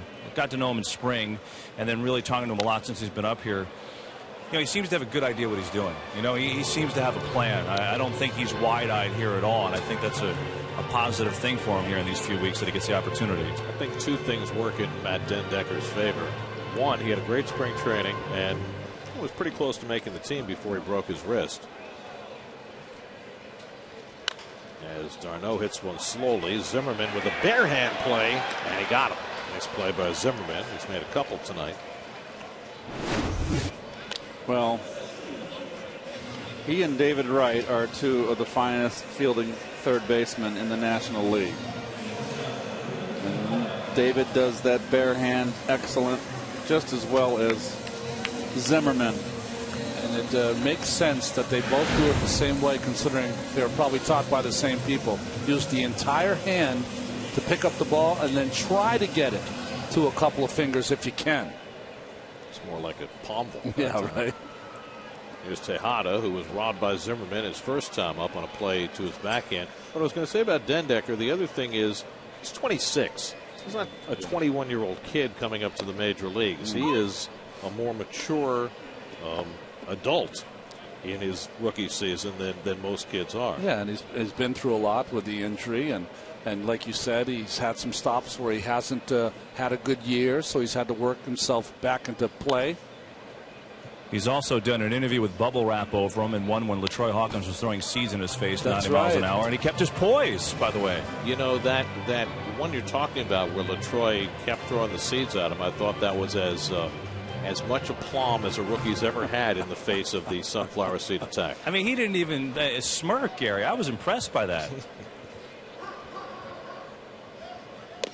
And what's really strange, if Matt Dendecker makes the team out of spring training, you maybe never see Juan Lagares this summer. That's probably true. Certainly he was down on the depth chart. Dendecker was getting all the attention in spring. Lagares never played center field in spring training. One of the things that Terry Collins said that he needs to see from Ruben Tejada, said, I need to see the guy who ground out the at-bats, who got from 0-2 to 3-2, the 13-pitch at-bat where he draws the walk. We saw a lot of that from Ruben last year, the year before. Need to see him, like you said before, keep the ball out of the air. Need to see him get his swagger back that he had 2 years ago. 1-2 from Herron. And he works it to 2-2. Tonight's Cold Hard Facts brought to you by Frost Brewed Coors Light. And you see the fly ball outs are up this year. So are the ground ball outs. So I'm not sure how big a story that tells. Oh, he's batting 209, so there were a lot of outs. That's what he needs to improve on. 209 is not going to cut it. He needs to hit more line drives is what it really comes down to. It's a fly ball along the right field line. Worth moves over. And that retires the side. So Herron has himself a 1-2-3 inning. 5 in the books now at Citi Field. Herron, Wheeler, Mets, Nats, no score.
Game Day on SNY.TV, featuring pitch-by-pitch coverage, player cards, and in-depth stats. Check out SNY Game Day during every Mets game.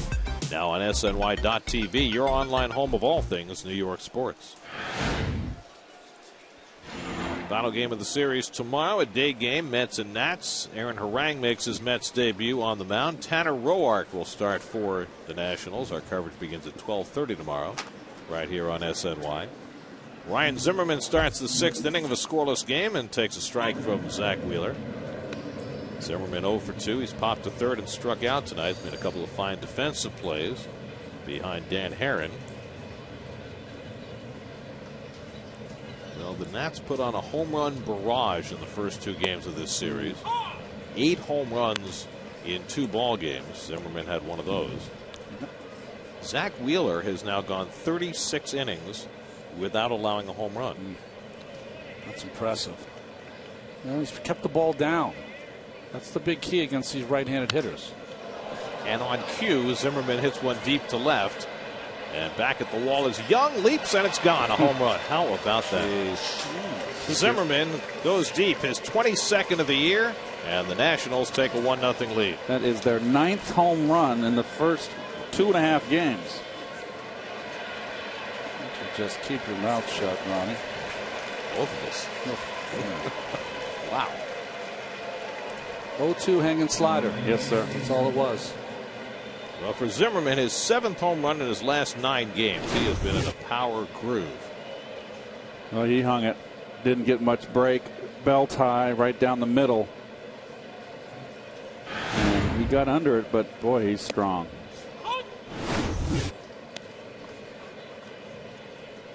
Thought maybe he might have got under it a little bit too much, but Young ran out of room.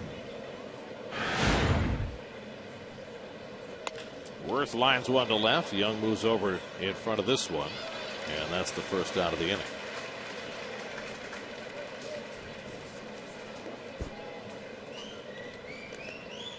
Nine home runs in this series for the Nationals. Wow. It's a very voyeuristic shot right there in the dugout. Feeling like you're spying on him. Very interesting. Director Bill Webb, he's on it. Now Bryce Harper, who had an infield hit his last time up.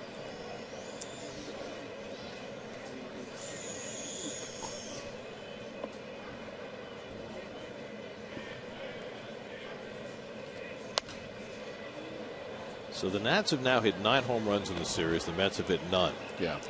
The only time I can remember anything like this, 1997, first year of interleague play, the Mets went to Tiger Stadium for the first time. They got swept in a 3-game series. The Tigers hit 14 home runs in the 3 games, and the Mets hit none. That was the series where Bobby Higginson, oh yeah, over a 2-game span, hit 4 straight home runs. And the next at bat, with a chance to become the first player in history to hit 5 in a row, took a call third strike. Come on. Slapped to short, and a ball that knocks Tejada over, but he recovers to make the play. 2 out. Let's check in with the studio for a game break with Michelle Yu, brought to you by your local Tri-Honda dealers.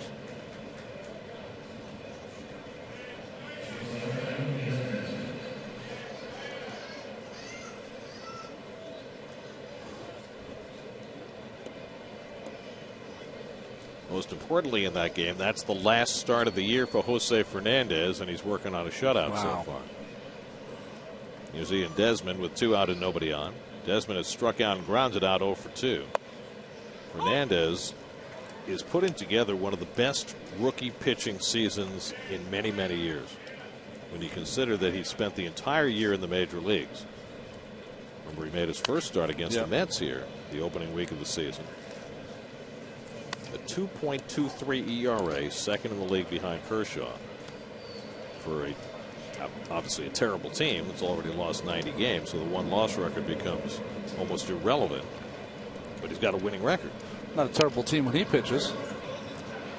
And Desmond shoots one through the hole for a 2-out hit. You know, I was thinking, you know, the story is well told that Mr. Fernandez grew up in Cuba and ended up with his family in Tampa. wears number 16 for Miami. And have you read anything about an appreciation for Doc Gooden? I don't know I'll if have to that's ask the him case. next time I see him.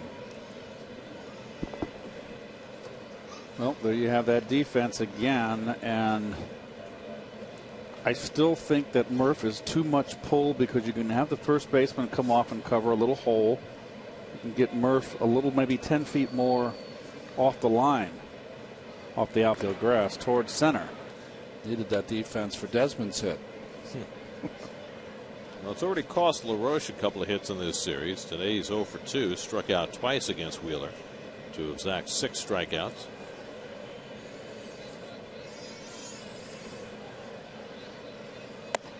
And as they have begun to do, particularly with David Wright out, the Mets overlapping the third baseman and put Satin on the right side, leaving the shortstop alone on the left side. I think it's a good move. That way you only have one person out of position when you think about it. I mean, Murph's position sometimes seems to be to play in the outfield. Well, also, where you're most vulnerable in this kind of situation is that foul pop-up behind third, which you'll get a lot from a left-hand hitter, and there's really nobody there to play it except your shortstop or third baseman, whoever stays alone on that left side. And Satin came up as a second baseman, didn't he? So he's played a little bit over there.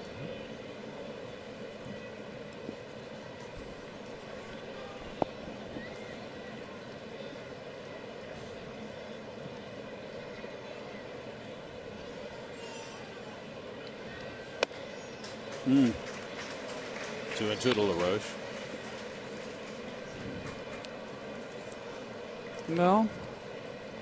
About half to right field. More than half. Yep.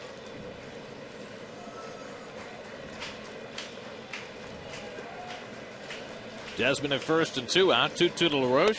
And it's up and away with a fastball. 3-2. Well, Desmond has great speed. That changes it up here in the outfield. Anything in the gaps, you're going to have to get to it, even on a long single. Duda moves behind the runner. He gets set to go. 3-2 to LaRoche, and he walked him. First walk of the night issued by Wheeler, who walked 5 in his last start, but had gone 5 2/3 tonight without a free pass before that. And that'll get him a visit from Dan Warthen. Keep in mind the weather tonight. It is unseasonably warm, and you don't know how that's going to affect Wheeler's ability to go deep into this game. You know, if you've been doing your running and your work, Gary, you should be fine at this point, especially when you're as young as Zach is.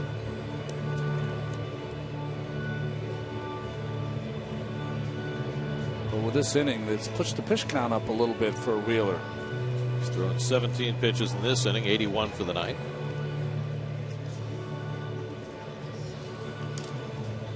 New York Mets baseball on SNY is brought to you by Cholula Hot Sauce. Head to Citi Field's Fan Fest and step into the cage to test your luck against the Cholula Flamethrower. Available in 4 flavors, Cholula Hot Sauce, the flavorful hot sauce with the iconic wooden cap.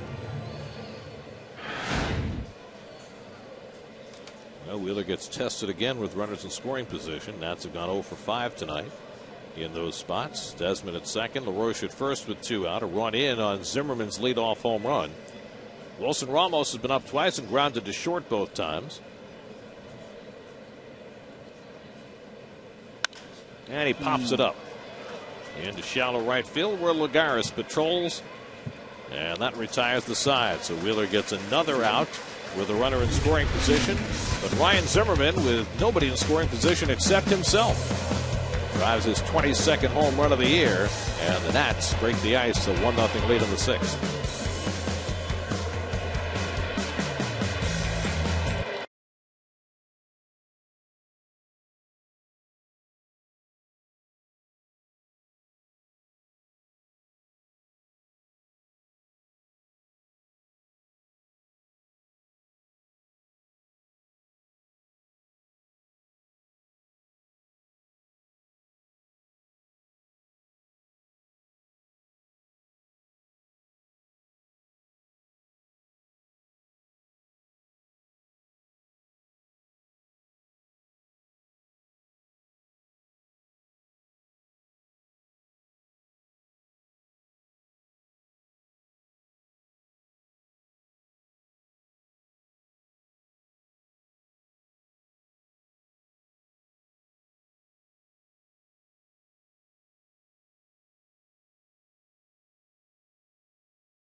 All right, we're back. We're going to try to stump Gary, or someone is attempting to try to stump Gary. Where were the starting pitchers for the Braves and Mets on September 21st, 2001 at Big Shea? Of course, that was the first game back in New York after 9/11. I know who were the starting pitchers. I know who started for the Mets that night. I don't remember who started for the Braves.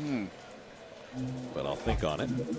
Zach Wheeler leads off for the Mets in the home six. Bruce Chen was the starter for the Mets that night.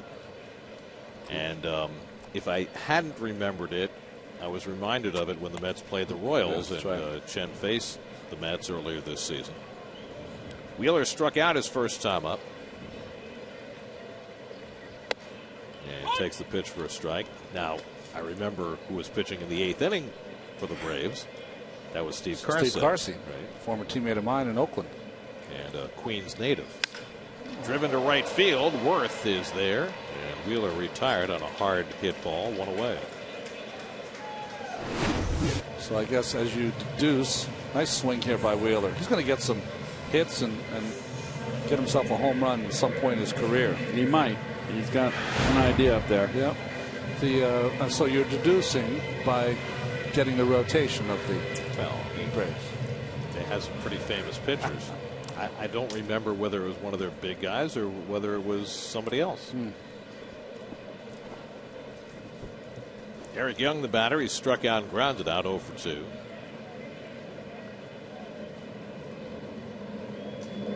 Of course, what's easy to forget about that part of the season is that in the weeks leading up to 9/11, the Mets had put on a furious run to get themselves back in the race. And so those games, even though people's minds weren't 100% on baseball, were of very great importance in the pennant race. Aaron off the mound, and the low throw, and it's handled by LaRoche, and Young is out. That's not a good play by Heron. I know he's laughing. You got to barehand this ball. You don't pick it up one-handed. And then he just chunked it right in the ground. Nice play by LaRoche here. A lot of time to think. In between, well, just a nice play. See how he's situated inside the line, you young kids out there. Give that pitcher a nice target inside the line. So 2 out and nobody on. Now Lagares, who has the Mets' only hit tonight, a single through the hole into left. He led off the 4th inning. He stole second but was stranded there, and Heron's retired 8 in a row since. Well, we talked about it early in the game about Heron, that he had that game against the Mets in late July where he got good results but didn't necessarily pitch well. This is a whole different deal tonight. This looks like Heron in 2008, 9, or 10. He's pitched inside too. He's throwing 88, but he's keeping everybody honest. Cutter's been terrific. 2-2 to Lagares.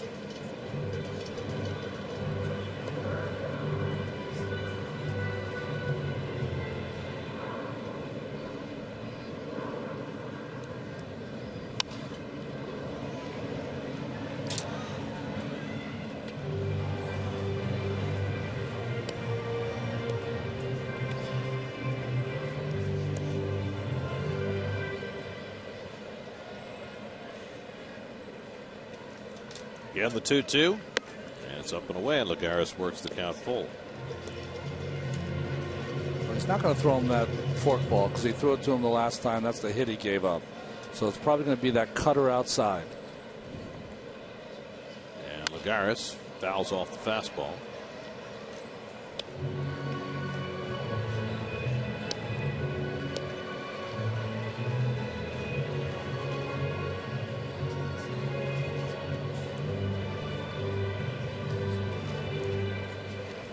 Eighth pitch coming from Heron to Lagares. And he fouls off another one.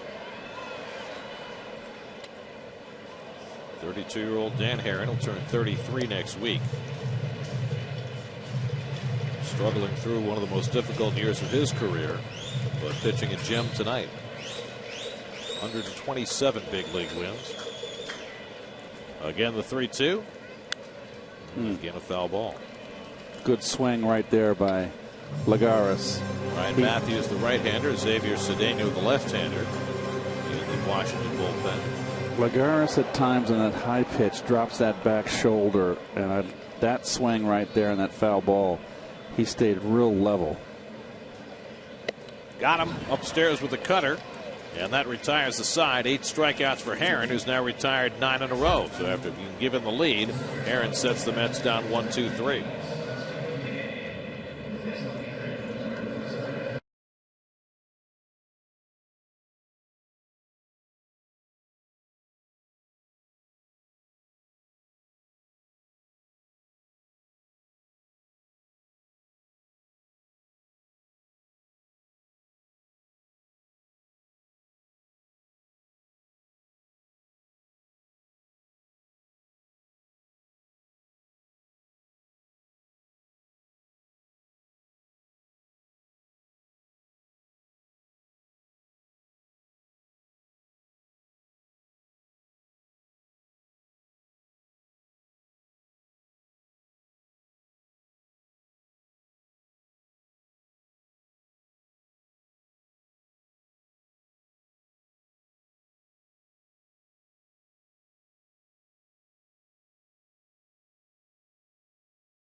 Harang, who will make his first Mets start. Those are his Seattle numbers. And Tanner Roark, who made his first big league start last weekend, pitched very well against the Marlins, gets the start for Washington. Dan Herron getting the handshakes done after 6 tremendous innings tonight. Boy, you don't want to leave the game, do you? No. Well, better leave in his state than Wheeler's right now. So he leaves with a 1-hit shutout intact. Anthony Rendon leads off in the 7th and takes off the plate for ball 1. Steve Lombardozzi on deck to bat for Herron, and then Denard Span. Wheeler gave up a leadoff homer to Ryan Zimmerman in the 6th. That's been it. A ball and a strike to Rendon, who's grounded to third and singled to center, 1 for 2. The Nats have 6 hits tonight.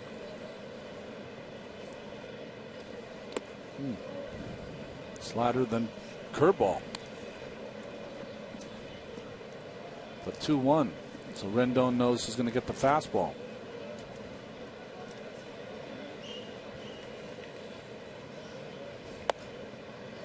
And it's on the corner. Paint. Big call there. Huge. Boy, he thought about it, didn't he? Just a little second before he made that strike call. 2-2 to Rendon. And he bounces one to Satin. Nice long hop. 1 away.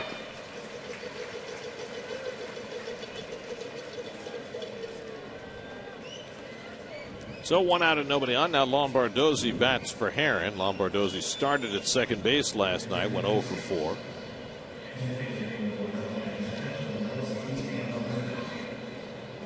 You know, it's been impressive about Wheeler. To see Danny Herron talking to Chad Tracy. The ability to pitch in after the first 2 days, no one did, and all the home runs. Now he's given up one himself. That's his line. A beauty. We've seen his average with runners in scoring position. His demeanor when he gave up the home run, he didn't change anything. He brought d'Arnaud up and called 2 pitches in a row, and d'Arnaud did not give a sign. Shows maturity. also shows that he's got some insides. Lombardozzi lines a base hit. So a pinch hit single for Lombardozzi, the 7th Washington hit. So what you're saying is that beyond the raw numbers, Wheeler has got the wherewithal to find the little edges that can make him better. Harvey kind of runs over you like a truck. You know, his personality, his way of being. But Wheeler's just the opposite, which I think always works within a rotation. You can't have all the same personalities. He's nice and quiet. He seems unassuming. He doesn't say too much. But the same fire burns inside of him. Slap to third. Satin to second one. Murphy to first. High throw. And they can't double up Span. So they settle for the second out on the 5-4 force. Satin really didn't unload this row. He just kind of soft tossed it. Get it and rip it. Nice turn by Murph. You got to turn double plays. You've got to turn this for the pitcher. He gets the ground ball. He should be in that dugout. Mets doubled up Span last night with Pedro Feliciano on the mound in the 7th. Double him up. You don't have to face the hitter that prior took you out of the yard. I think another thing you're saying, Ronnie, when you're saying that Wheeler has insides, is that he's witnessed a shellacking the first 2 games. And he's a young kid. He's gone out fearless. You made that point in one of the breaks, and I agree with you 100%. I've seen pitchers that are young after a team hits as many home runs like that. They don't even want the ball, Gary. Good paint. So what lesson do you think that he learned watching those first 2 games? He definitely learned that you had to pitch inside. He's gotten at least a half dozen outs on fastballs inside. So he learned that. I'm sure that the coaching staff and Zach were watching. But you have to execute, which he has. But it also tells you, to me, that there's no fear there. You know, there's a lot of young pitchers that would have, boy, this team's red hot. They're trying to get back in the wild card. I don't know. Maybe. He's not like that. He competes. He wants to compete. And that's what you want out of all your athletes. Keeping the ball away to Zimmerman this at bat. And Zimmerman fouls that one back. Now we'll stop talking because every time we start talking about him, there's another lenient. Drew Storen, the right-hander, gets up in the Nats bullpen alongside the lefty Xavier Cedeno. Jim left the bullpen coach between them. Zimmerman's home run leading off the 6th was his 22nd of the year and his 7th in the last 9 games. And that's what Wheeler's trying to contend with here, trying to get through this 7th inning. Ahead 1-2.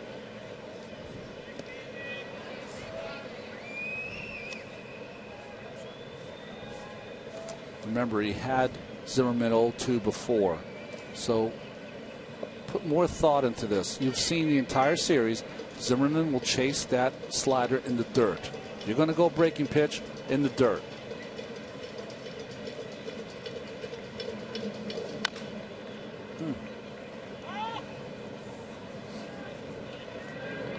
See that pitch, sometimes you get to the point where you just overthrew there and the ball was up. Can't be up with Zimmerman. Just bounce one slider. He swung at him the entire series. Zimmerman not quite sure where it was.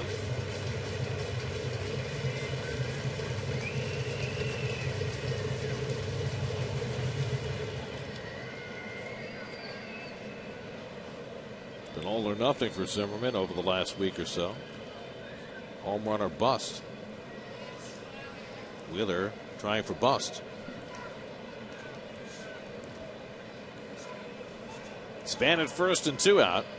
Now the 1-2. Line right center, base hit. Dendecker gets it on a hop. Span will go first to third. So Zimmerman has his 2nd hit of the game, a non-home run. And the Nats have first and 3rd and 2 out with Worth coming up. Well, right idea, just didn't get much break. And Zimmerman is a high ball hitter, belting up, flat slider away. And that's when Zimmerman's hitting good, he drives that ball in that gap. That's something we haven't seen this series. Now, Ronnie, setting that up, you were talking about throwing that slider in the dirt. Was he trying to throw the slider in the dirt and didn't execute? Yes, and I was going to say the caveat to all these comments I have here is that it's much easier for me to tell you what you can do up here to get Zimmerman. There's been many times that I've faced the same situation where I did exactly what Zach did. You're trying to, you overthrow it a little bit, it spins in the middle of the plate. Interesting here with Worthen, though, and it always seems to come around with a team has a hot hitter, as you see Pedro Feliciano in the pen. It makes sense that Wheeler would have to face Worth here to keep the ball game where it is. Well, this is a nice little matchup here. Worth has hit 2 balls hard tonight. He doubled over Young's head in the first, grounded on the fourth, and he lined one that Young caught in the sixth.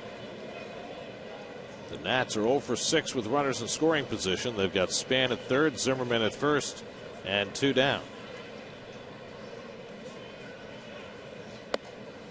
Fastball misses high to Worth. This is probably Wheeler's last batter if he doesn't get Worth. You've got Feliciano ready for Harper, who's on deck. Shading Worth the opposite field in the outfield, straight up on the infield.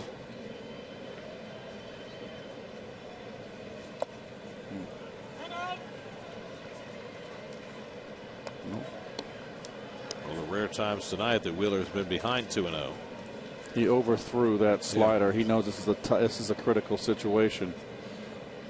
Sometimes as a pitcher, you got to take your best and go against his best and see what happens. Worth is 6 for 12 in this series with 5 extra base hits. And he threw him a 2-0 slider and got a strike. Great pitch. 2-0. This is a terrific pitch. Worth almost broke his hip. Well, not what he was anticipating. Well, he knows he didn't swing. It wasn't a pitch to hit. Fastball away.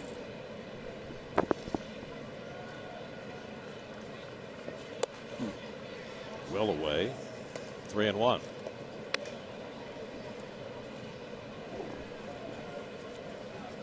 Well, the biggest pitch of the game so far for Wheeler comes on his 100th pitch of the night against one of the hottest hitters on the planet.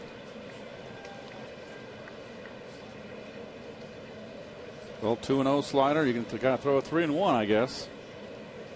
There goes Zimmerman. The pitch is a strike. The throw hits Zimmerman. Fortunate for the Mets. Span trying to get back, and he does so safely. If that ball didn't hit Zimmerman, Span would have scored. But because it hit the runner, it stayed on the infield, and Span had to go back to third. Wow, very fortunate here. Back up slider inside for strike 2. Ball runs into the runner. Did Murph get a glove on it, or he got him in the back?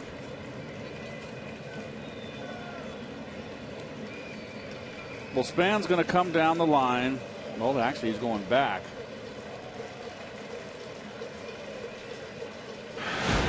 Boy, oh boy, that was very, very, very fortunate for the Mets. So now second and third and 2 out. 3-2 to Worth with Harper on deck. And Worth grounds one down to third. Satton's got it. And the side retired. Wheeler gets another king-sized out. Wheeler's gone 7. He's given up just the 1 run on the Zimmerman home run, and he escapes trouble again in the 7th inning to keep the game at 1-0 in favor of Washington. Right now at the 7th inning stretch, we're going to send it over to the Mets public address announcer at Citi Field, Alex Anthony. Ladies and gentlemen, here to sing God Bless America, representing the thousands of brave first responders who put themselves in harm's way to keep the people of our city and our nation safe and secure. Please welcome FDNY firefighter Regina Wilson. God bless America, land that I love. Stand beside her and guide her through the night with the light from above.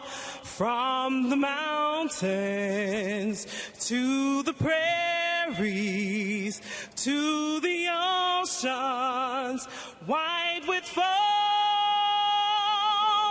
God bless America, my home.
Xavier Cedeno, former Houston Astro, will come on to pitch for the Nats in the 7th. Well, we talked last night about Greg Burke, or 2 nights ago, having 6 stints with the Mets. This is his 5th stint this year, Cedeno, with the Nationals. Comes in to face Murphy and Duda, the 2 left-hand hitters, to start the bottom of the 7th.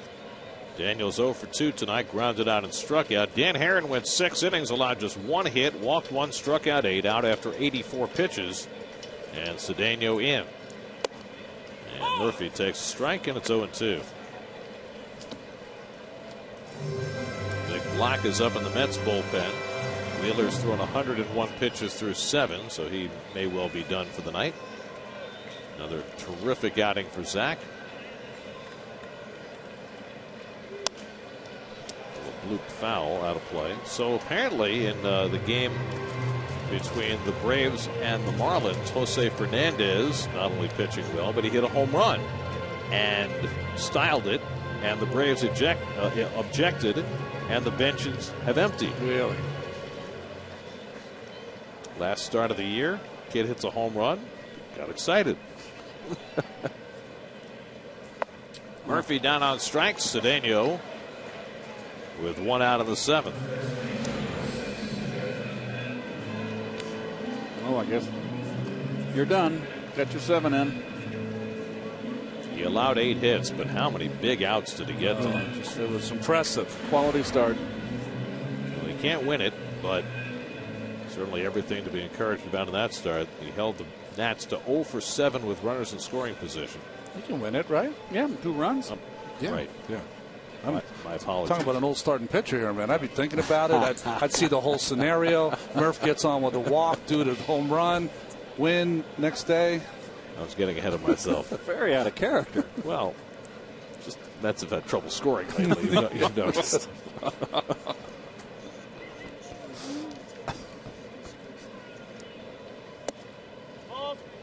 Cedeno misses outside, a ball and a strike. Josh Satin, the on deck batter. Duda tonight struck out and flied out. Lucas, after coming back from Vegas, got off to a hot start, but now just 1 for his last 16.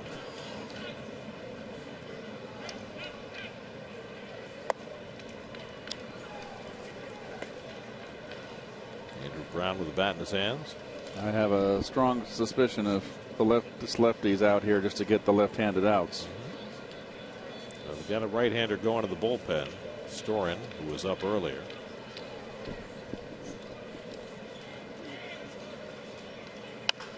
Duda hits it out to right field. And on comes Worth. 2 out. So 2 out and nobody on. Let's check in with the studio, see what's coming up tonight on Geico Sports Night. Here's Michelle Yu. Gary, thank you very much. Tonight on Geico Sports Night, we'll hear from Brandon Jacobs and tell you if Jeremy Curley will play Thursday night. We'll see you after WB Mason post-game live. Davey Johnson heads out to the mound. Xavier Cedeno did his job, got the 2 lefties out. And now Davey will bring in the right-hander to face Josh Satin. Call to the bullpen brought to you by Verizon Wireless. 1-0 Nats in the 7th. We'll be right back.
about it in his other appearance against the Mets in this series.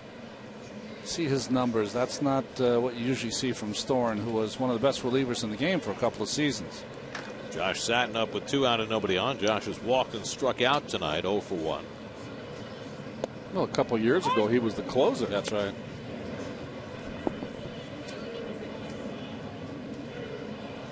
He was the closer last year. Came apart in the playoffs, but talented kid, good arm. Have to figure he'll get it back. There's nothing less predictable in the game than the performance of relief pitchers. Except for young relief pitchers, I give them more of a chance as opposed to that 31-year-old guy who's been doing it a long time. Those appearances kind of build up, it seems. Well, I think you're right. In the case of a guy like Storen, it's a guy you'd like to invest in for next year after a bad year this year.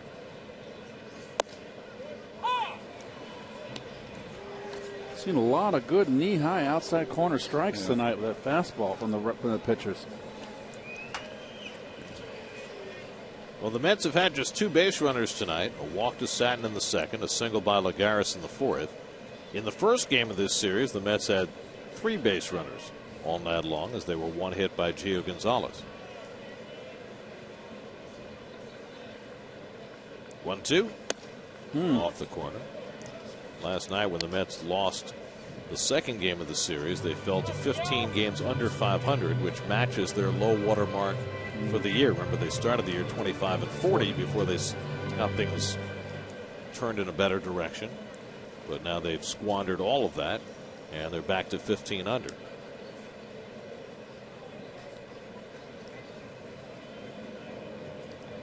Two from Storen, and Satin grounds one toward the hole, a base hit. So the Mets have their second hit of the night. A 2-out single for Satin.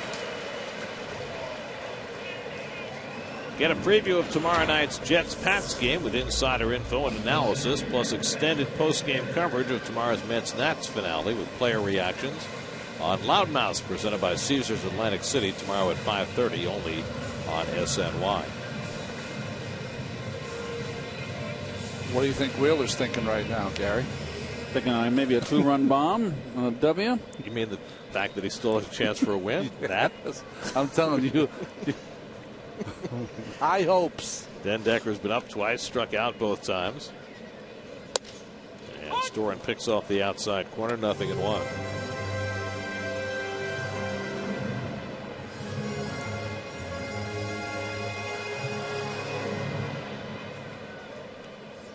Den Decker stands away off the plate, slightly open stance.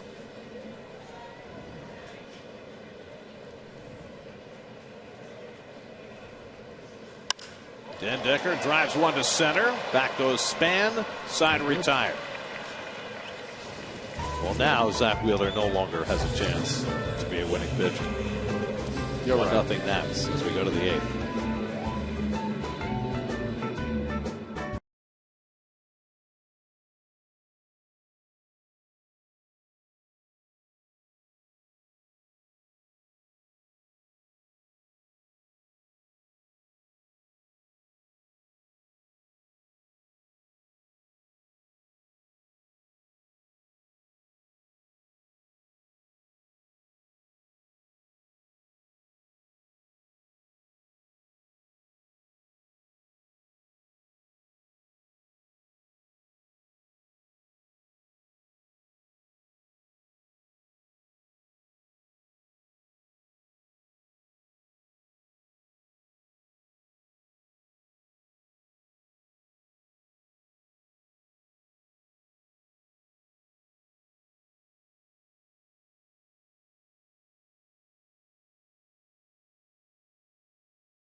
against Eric Shaw of the Padres.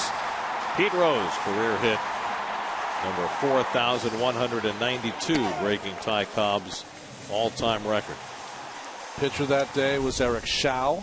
The ball dropped in front of left fielder Carmelo Martinez. The catcher that day, Bruce Bochy. I remember Pete was quoted after that, said it was the only time he didn't know what to do on a baseball field when they gave him the standing ovation.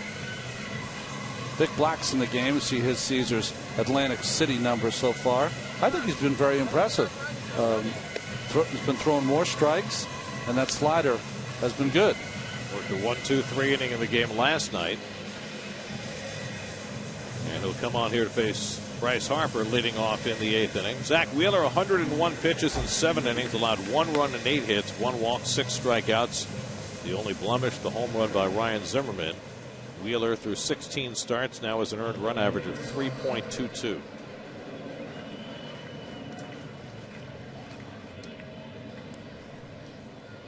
Harper tonight has returned to the lineup after missing 4 games, 1 for 3, an infield single in the 4th inning. It'll be Harper, Desmond, and LaRoche to face Black as Tyler Clippard gets ready for the bottom of the 8th.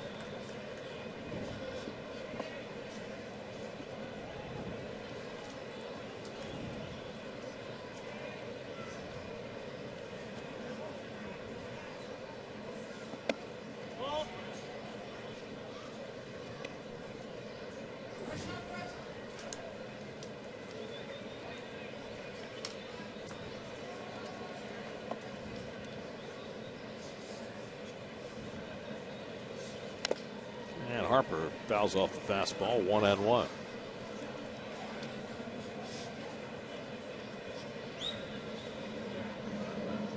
Ian Desmond next.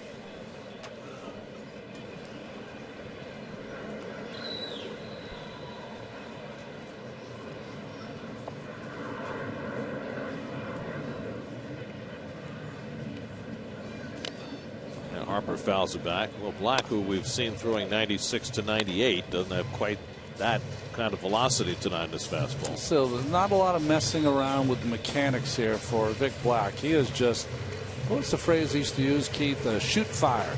He's just getting the ball and throwing it as hard as he can.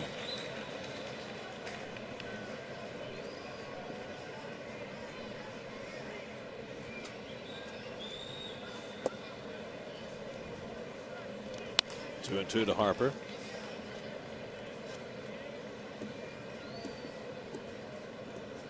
Bryce Harper became the youngest All-Star in National League history.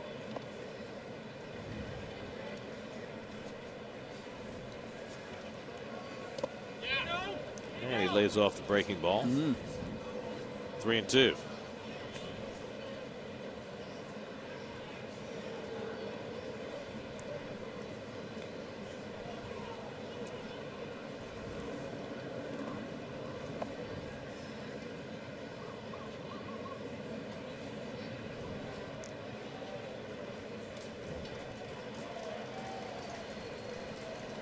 Three and two to Harper, leading off the 8th.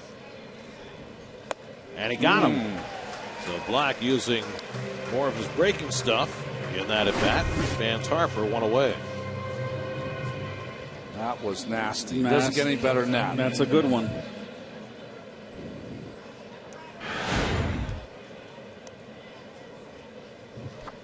So 1 out and nobody on. Now Ian Desmond, who's 1 for 3. Bounced a single through the right side his last time up. Nats have had plenty of chances tonight, but they've lacked the big hit other than Zimmerman's home run that's produced the game's only run. Up the middle, and there's a base hit for Desmond, his second hit of the night.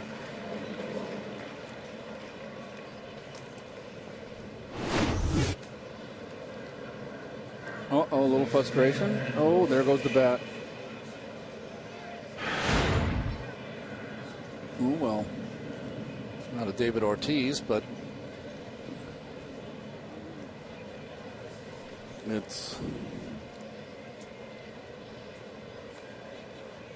This game is frustrating. Can be. Here's LaRoche, who's 0 for 2, struck out twice and walked against Wheeler tonight. And the Mets put on the shift against him. Satin and Tejada discussing how they're going to cover on a potential double play ball in this formation. Ripped into right center, a base hit for LaRoche. Lagares cuts it off. Desmond goes to third, and the Nationals have first and third and one out. Well, LaRoche's bat's kind of coming alive. Big shift on the defense, but you can't defend this one. This is a rip into the gap. Lagares does a good job to cut it off. Watch what Eric Young does at the end of this play. He ends up covering third base. Well, that's good. It's heads up. You're just backing up, really. And you got nothing else to do. Back it up.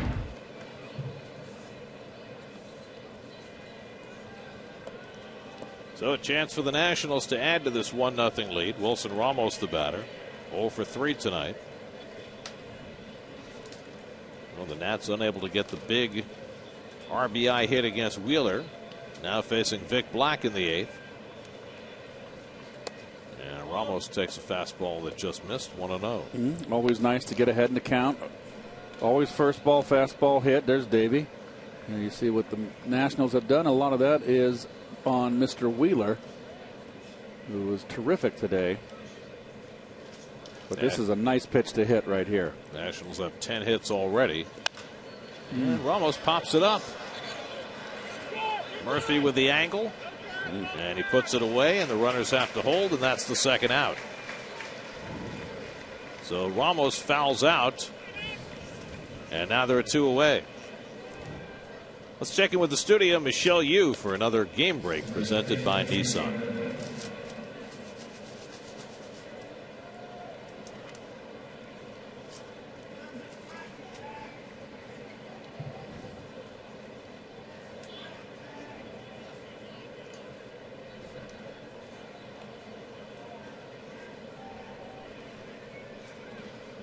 Found that very interesting in that video. Echeverria didn't even come to the aid of his pitcher. He was watching it. Get in there. I mean, it's a wrong play by Fernandez. Remember, he's 21 years old. It's the wrong play. I mean, pitcher hit a home run. Get around the bases as quick as you can. Never show up a pitcher because you're going to get one in the ribs. Maybe not today. Never showed up a pitcher. I hit a home run. I got around the bases. Well, especially a pitcher. Yeah. I mean, who would know better? It's just boyish enthusiasm, run amok. Ball 1 to Rendon, who's 1 for 3 on the night.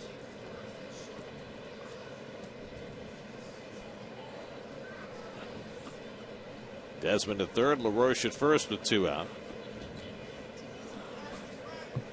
Chad Tracy out on deck to pinch hit if Rendon keeps the inning going, and he hits one deep to left center. Back goes Dendecker near the wall, and it hits right at the base of the fence. LaRoche heading home, and he scores. 2 runs come home on the play. The double for Rendon gives the Nationals a 3-0 lead. Well, Rendon here rips this fastball down and in. Dendecker can't get there. He was shaded the opposite field. The back end here. Now there's 2 outs. Rendon now. That's a big run right here. Rendon should have given himself up and kept running to third base and hopefully draw the cutoff throw from the shortstop to get that second run in.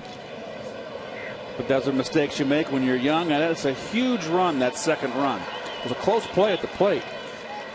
But he's not even looking and seeing. He's not paying attention. So Rendon drives in a pair. 3-0 Washington. Now Chad Tracy is the pinch hitter. And he flares one to shortstop, and right there is Tejada to grab it. That retires the side, but not before a big 2-out hit for Anthony Rendon off Vic Black. Gives the Nats a 3-0 lead in the 8th.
Who were the starting pitchers, Garrett, for the Braves and Mets on September 21st, 2001 at Big Shea? Well, I got Bruce Chen for the Mets. I'm totally guessing John Smoltz for the Braves. Okay.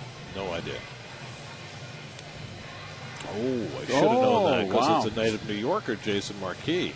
Should have remembered that. Jason probably wanted that game, too, you know? Yep. And, of course, this is the moment everybody remembers in the 8th inning. Mike Piazza against another native New Yorker, Steve Carsey. It's one that everybody felt awfully good about. Even the Braves acknowledged after the game, you know what? If we're ever going to lose a game, it's one that the Mets needed to win. That, was one of many of Piazza's big hits, big clutch hits and home runs. That was off the second, third level. That it was a bomb. Tyler Clippard will pitch the bottom of the 8th for the Nats. Clippard pitched in yesterday's game, a clean inning. He's as good a setup man as there is in the game. Travis d'Arnaud will lead off for New York. Mets have had just 2 hits tonight, one off Dan Herron in his 6 innings of work and one against Drew Storen. d'Arnaud is 0 for 2. Zimmerman made a nice play and threw him out last time up. And Travis pops up the first pitch he sees from Clippard.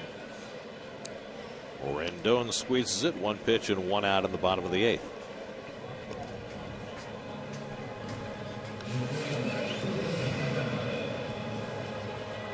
Troy Hawkins up in the Mets bullpen. Here's Ruben Tejada, 0 for 2 in his return to the major leagues tonight.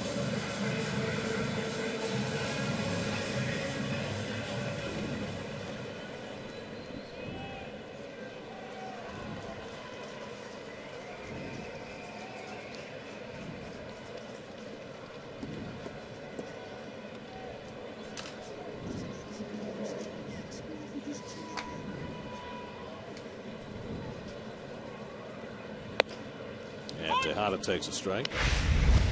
Here's your Mets box score. Only 2 hits. Not a whole lot to talk about in that box score.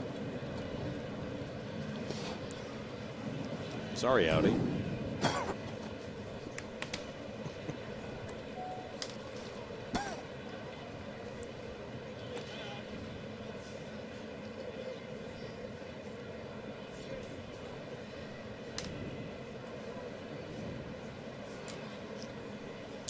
This afternoon, the Pirates beat the Rangers 7-5. Swept them. Means they can catch the Cardinals if Milwaukee beats St. Louis tonight. It's 1-0 Brewers in the 5th. Curveball from Clippard misses, 1-1.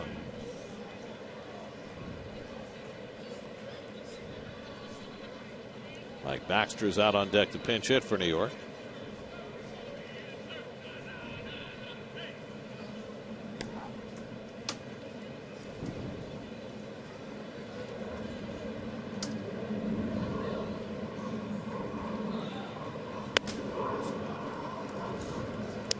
Balls and a strike to Tejada.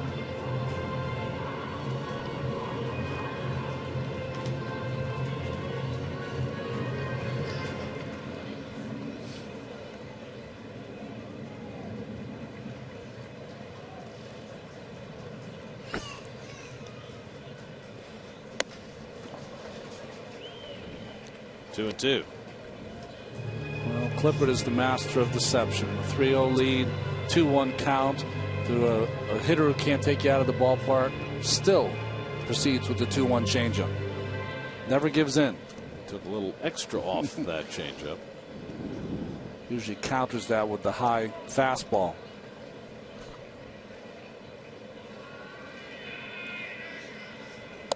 And he threw the fastball down the middle, and Tejada swung right through it, and that's the second out. That would be the 10th strikeout for the Mets, and that's a fastball on the outside corner. You're right, Garrett, right under it. So 2 out and nobody on. See how he cups that baseball before he lets it go.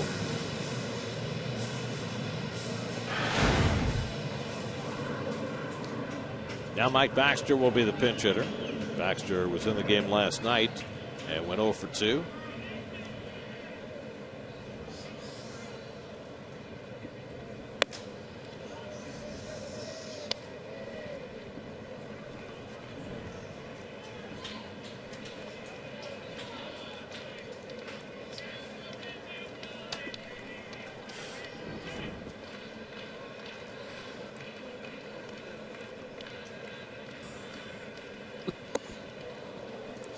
Devastating changeup. 1-1. It was a nice pickup. They got Clippard from the Yankees, and I bet you the Yankees wish they still had this man.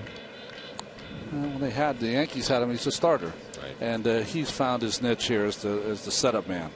He's done a little closing, and he did well with that after Storen was hurt last year. But he's much more comfortable working in the 8th inning. Well, he's unusual in the sense that he throws 3 pitches for strikes. Yeah. He's more suited for the setup role. He's been in a closing position, had his ups and downs closing due to Storen's injury. This is where he is. He's the setup guy, and he's very, very comfortable in this role.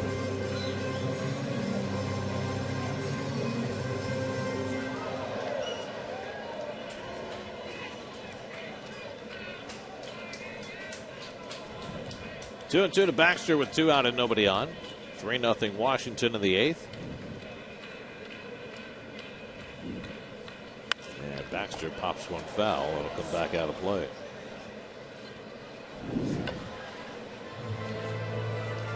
Well, the Nats got a resurgent performance tonight from Dan Herron, who in his previous 2 starts against the Mets and the Marlins had a 19.06 ERA. Tonight, Herron threw 6 scoreless innings, allowed just 1 hit, and struck out 8. I mean, that's what the Nationals needed against Wheeler. Needed a pitcher to match zeros.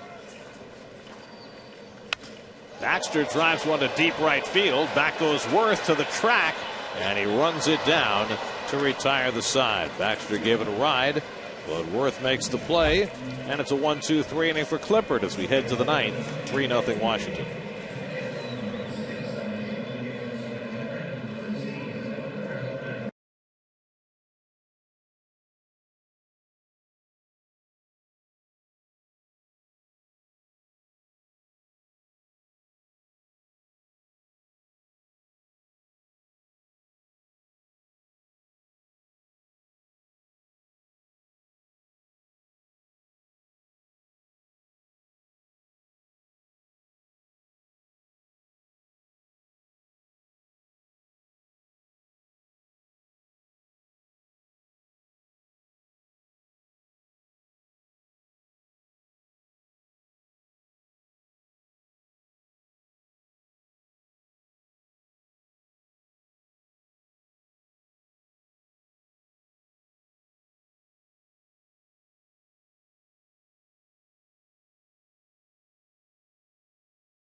Mitsubishi Outlander by Brooklyn Burger, the premium steakhouse burger and the official burger of the New York Mets.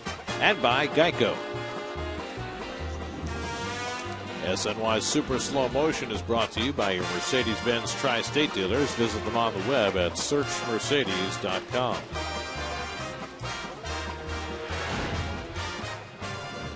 Ninth inning, LaTroy Hawkins comes in for an inning of work.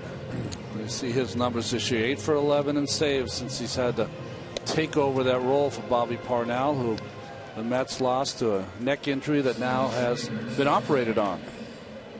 LaTroy last pitched Sunday in Cleveland when he came in to protect a 1-run lead in the 9th, gave up a leadoff hit and got a caught stealing and retired 2 batters to get his 8th save of the year. Now with a couple of days off, he'll face the top of the Nats batting order in a 3-0 game in the ninth. Span is 1 for 4 today. His first inning single extended his hitting streak to 22 games.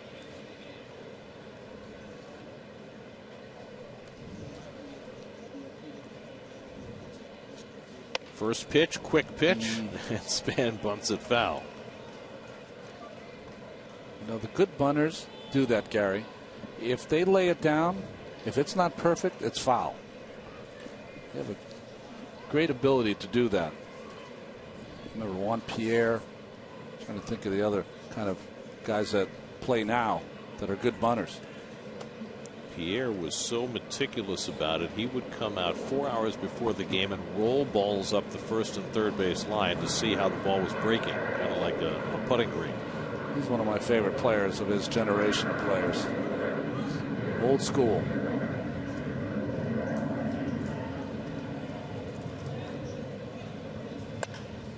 Called foul by Span, and it's 0-2.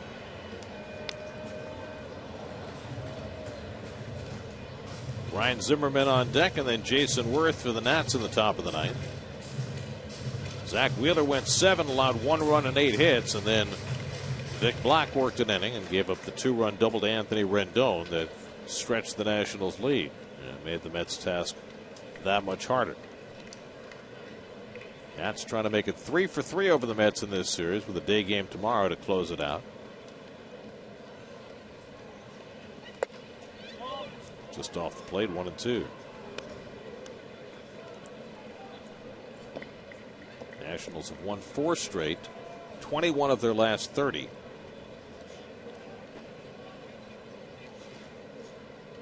Which has taken them from 6 games under 500 to 6 games over 500.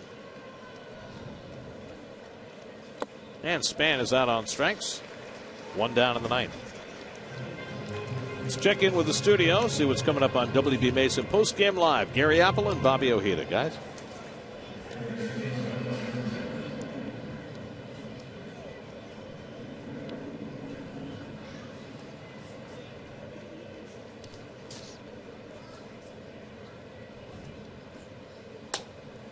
All right, guys, now Ryan Zimmerman, who gave the Nats the lead with a 6th inning home run off Wheeler.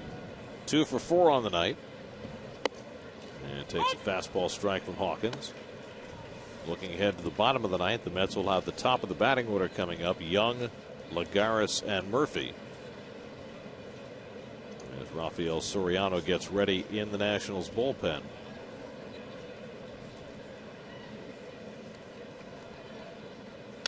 But they're going to get another arm up in that bullpen just in case they add to their lead and they can save Soriano for tomorrow. So they get the lefty Ian Kroll up alongside.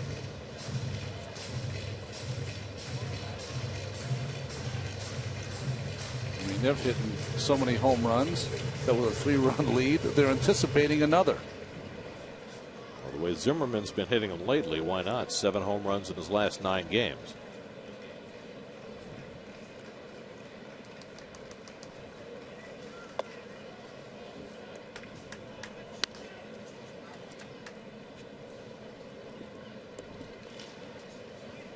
LaTroy has had himself, of 40 years of age, a nice season. He has been consistent out of the bullpen.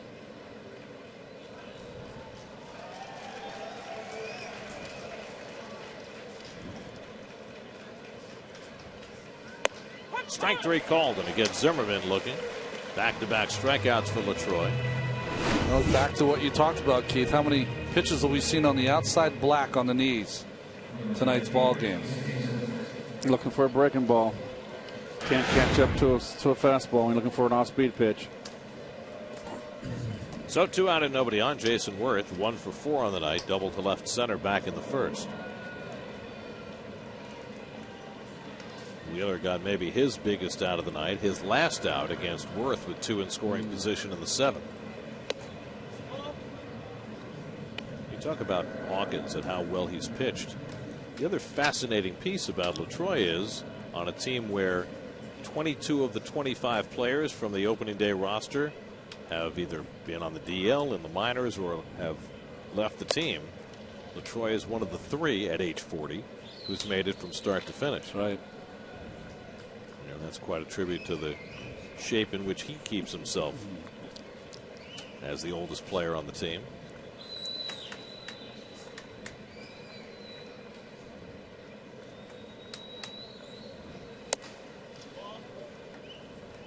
Three and 0 to Worth. Bryce Harper would be next.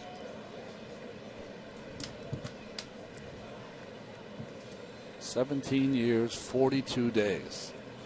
20 years old. For 900 appearances. Worth with a 3 and 0 swing. Why not, as hot as he's been? Davey gave me a few 3-0 swings in my day. He likes to do that. Did you like to swing 3 and 0? Yes, I did when I was hot. Darn right. When I was younger, I didn't. I was too anxious. The veteran, you just stay calm and cool. Look for that cheddar. And you're not trying to go deep. You're just trying to hit the ball, get a base hit, right? Yep. And if you face the pitcher and you already got a beat on them, they might groove one.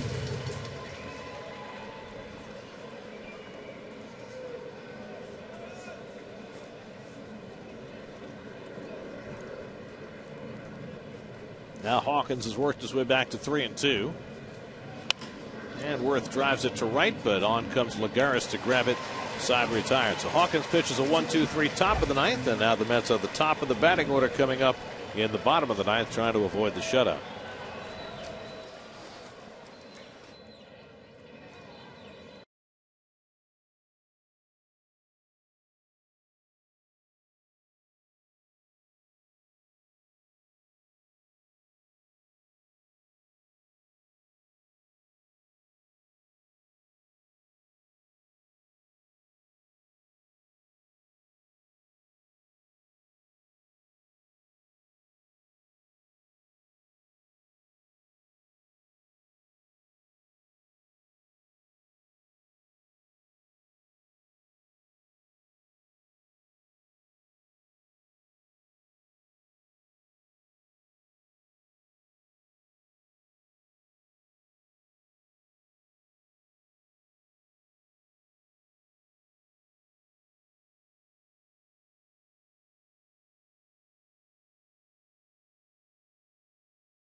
Stay on top of all things Jets with a constant flow of up-to-the-minute news and opinion, plus fan discussions, player profiles, and exclusive video on Jets blog featured on SNY.TV, your online home of all things New York sports.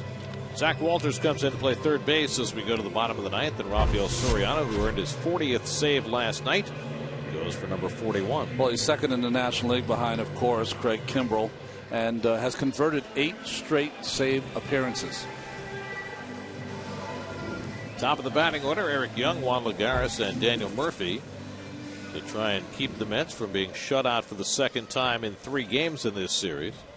They managed only 1 hit on Monday night. They have only 2 hits tonight. Young is 0 for 3, a strikeout and 2 groundouts. And he takes a strike from Soriano.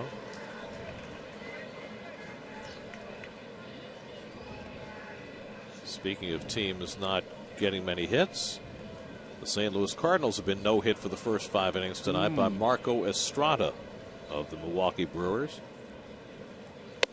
Well, Peralta pitched well last night until Matt Holliday got him for a 2-run bomb. Right, broke up his no-hit bid in the 6th inning. So perhaps the Cards are lying in wait again.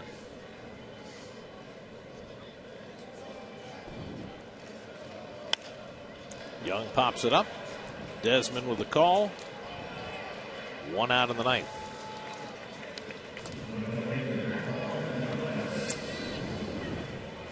Well, Juan Lagares had the only hit against Dan Herron in 6 innings tonight. A single to left field leading off in the 4th. He stole the base, and that's the only time the Mets have had a runner in scoring position all night. The only other 2 base runners, well, Josh Satin was both of them. He walked in the 2nd and singled in the 7th. Otherwise, it's been 3 up and 3 down for the Mets all night long. Lagares drops down a gorgeous bunt, and there's no chance for Walters to even think about making a play. A bunt single for Lagares, his 2nd hit of the night, and the Mets' 3rd. Well, he was working on that around a month ago, 5 weeks, and was bunting it foul, but now he's got the angle down. This is a beauty. Make Bud Harrelson proud. Perfect. Tying run to the plate. No, excuse me. 3-0. I'm sorry. Base runner, though. Yeah, step in the right direction. Daniel Murphy will try to get the tying run to the plate. Daniel's 0 for 3 tonight, a ground out and 2 strikeouts. Well, the Mets had a leadoff hit against Soriano last night, and then he retired the next 3. Now a 1-out hit by Lagares. Murphy takes it low for ball 1.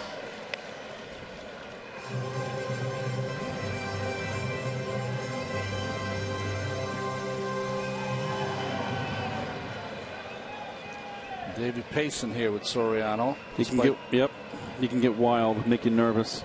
No Rolaids yet, though. Maybe soon. 2-0.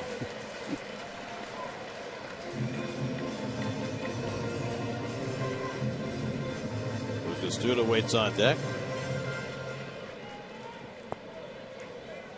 Rafael Soriano, 2nd behind Craig Kimbrell in the National League. Murphy pops it up into shallow left, and Bryce Harper comes on. 2 out. So Murphy pops out on a 2-0 pitch, and now the Mets are down to their final out of the night. Mets had been shut out only 5 times all year before this series began, but they were shut out on 1 hit Monday night by Gio Gonzalez, and they're 1 out away from being shut out again tonight. Duda's 0 for 3, struck out, flying out twice, 1 for his last 17. Lagares at first and 2 out.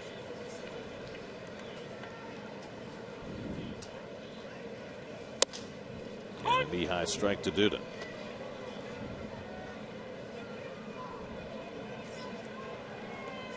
Miami has beaten Atlanta 5-2, so Jose Fernandez gets a win and a home run in his last start of the year. 12 wins right on the season.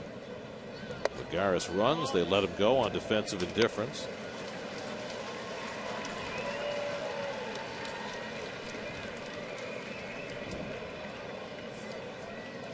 Well, Ramos has to go out and say, well, we got to use a series of signs here, big man.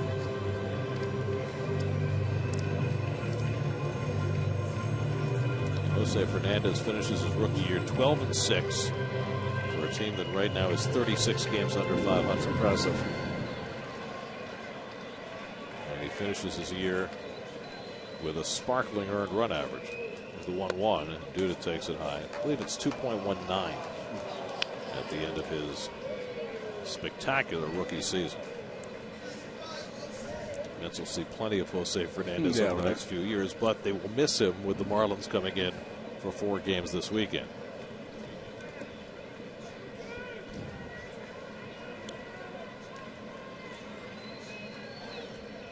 Two 2-1 from Soriano. And Duda swings through the fastball, 2-2. Got that one by him, up and in.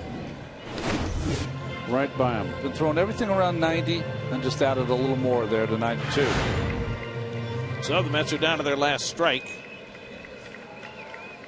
Lagares at second and 2 out. Soriano trying to put on the finishing touches.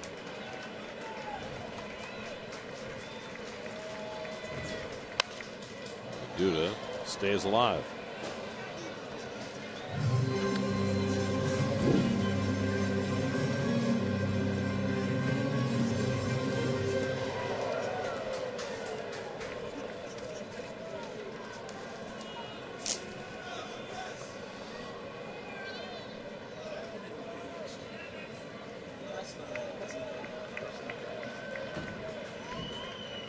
Again, the 2-2, and Duda out on strikes, and the ball game is over. The Mets are shut out for the second time in this series on 3 hits tonight against Dan Herron and 4 Nationals relievers.